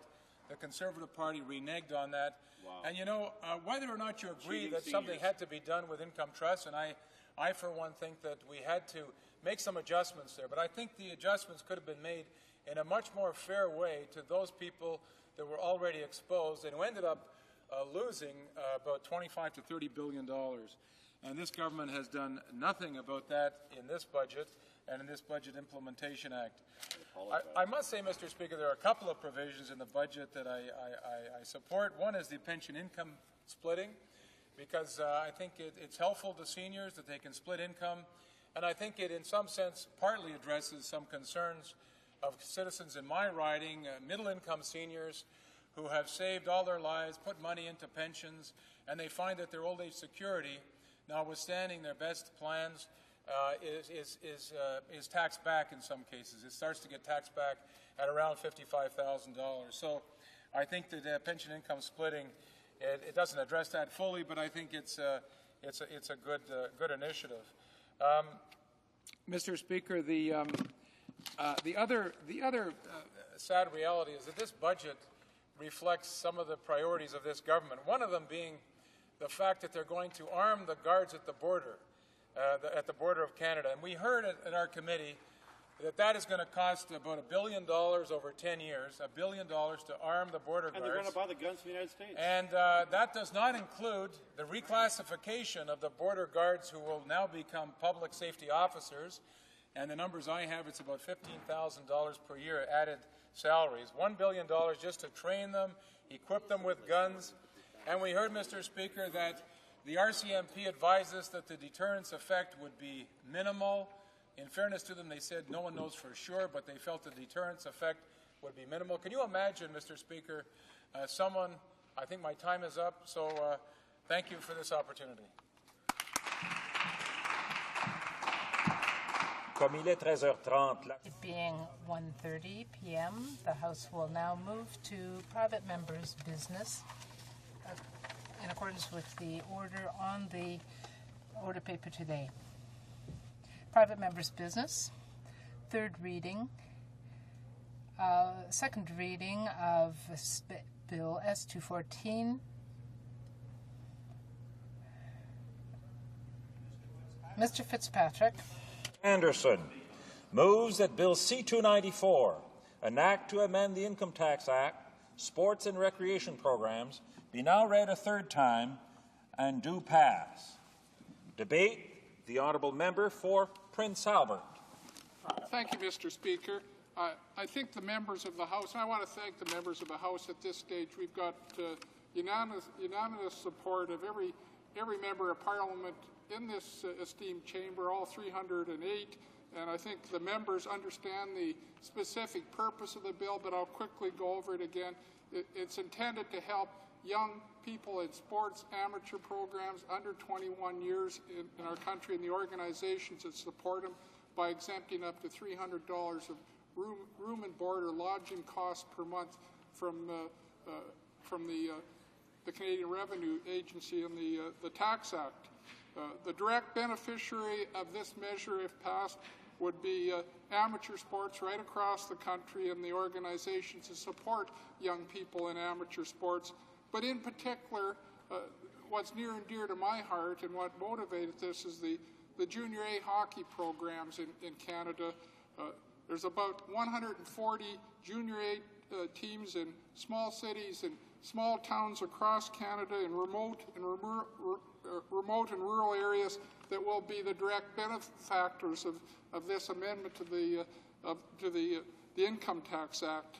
It will reduce the cost of their operation probably in the area of $4,000 or $5,000 a year, which in this town might appear to be chump change, but to the organizations that are trying to keep Junior A hockey teams viable in their small towns and communities, this is significant, and it'll go a long ways to making their hockey operations viable. It is our national sport, Mr. Speaker, hockey. I talked to Mr. Trechak the other day, the famous Russian hockey coach, and he even realized back where I come from in Saskatchewan, the great goaltenders that came from Saskatchewan, Glenn Hall and Johnny Bauer and many others. And he learned many of his techniques and skills by studying their methods of playing goal. So we have a rich history of hockey in Saskatchewan, and the Junior A hockey program there's very much a part of that. I want to acknowledge some of the people that should be acknowledged on this bill. The real champion of this bill that took the bull by the horns was Roy Bailey, a good friend of mine and a colleague in this House in the 37th Parliament who championed this cause. He fought hard to try to get this injustice sorted out when it occurred.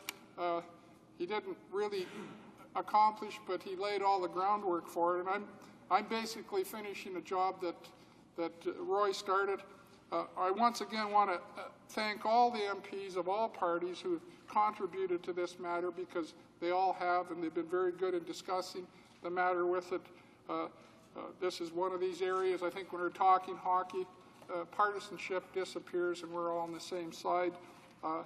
The MP from Renfrew, Nipissing, Pembroke, her staff and herself have been very, very helpful in this matter, and I want to specifically thank the accommodations that were made to expedite this bill by that particular member.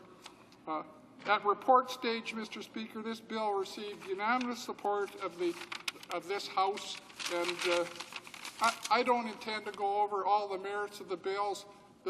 We've done that before. I think the members in the House understand it quite well, and there really wouldn't be much accomplished by going over the benefits of the bill, except that it is a good news story for amateur sport and young people in Canada, and this is good public policy. The cost of this matter to the taxpayer is very minimal. I don't think it would amount to more than $700,000 or $800,000 a year, which in the age of obesity and all the problems we're having with type 2 diabetes, a measure that would encourage people to be active and to be healthy and so on is something that we should all be encouraging. So with that, Mr. Speaker, I'm not going to use all my allotted time on this matter.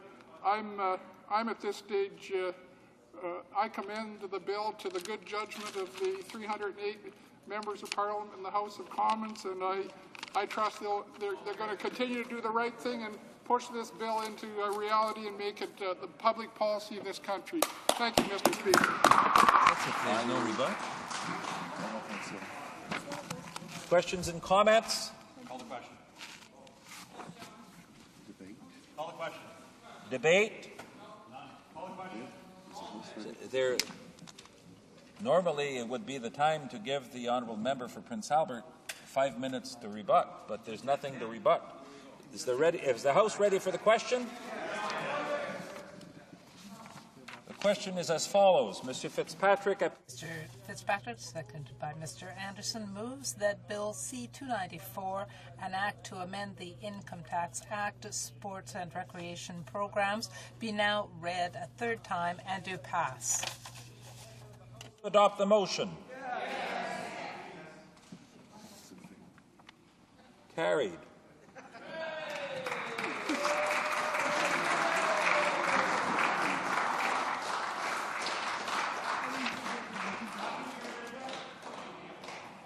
Comme il est.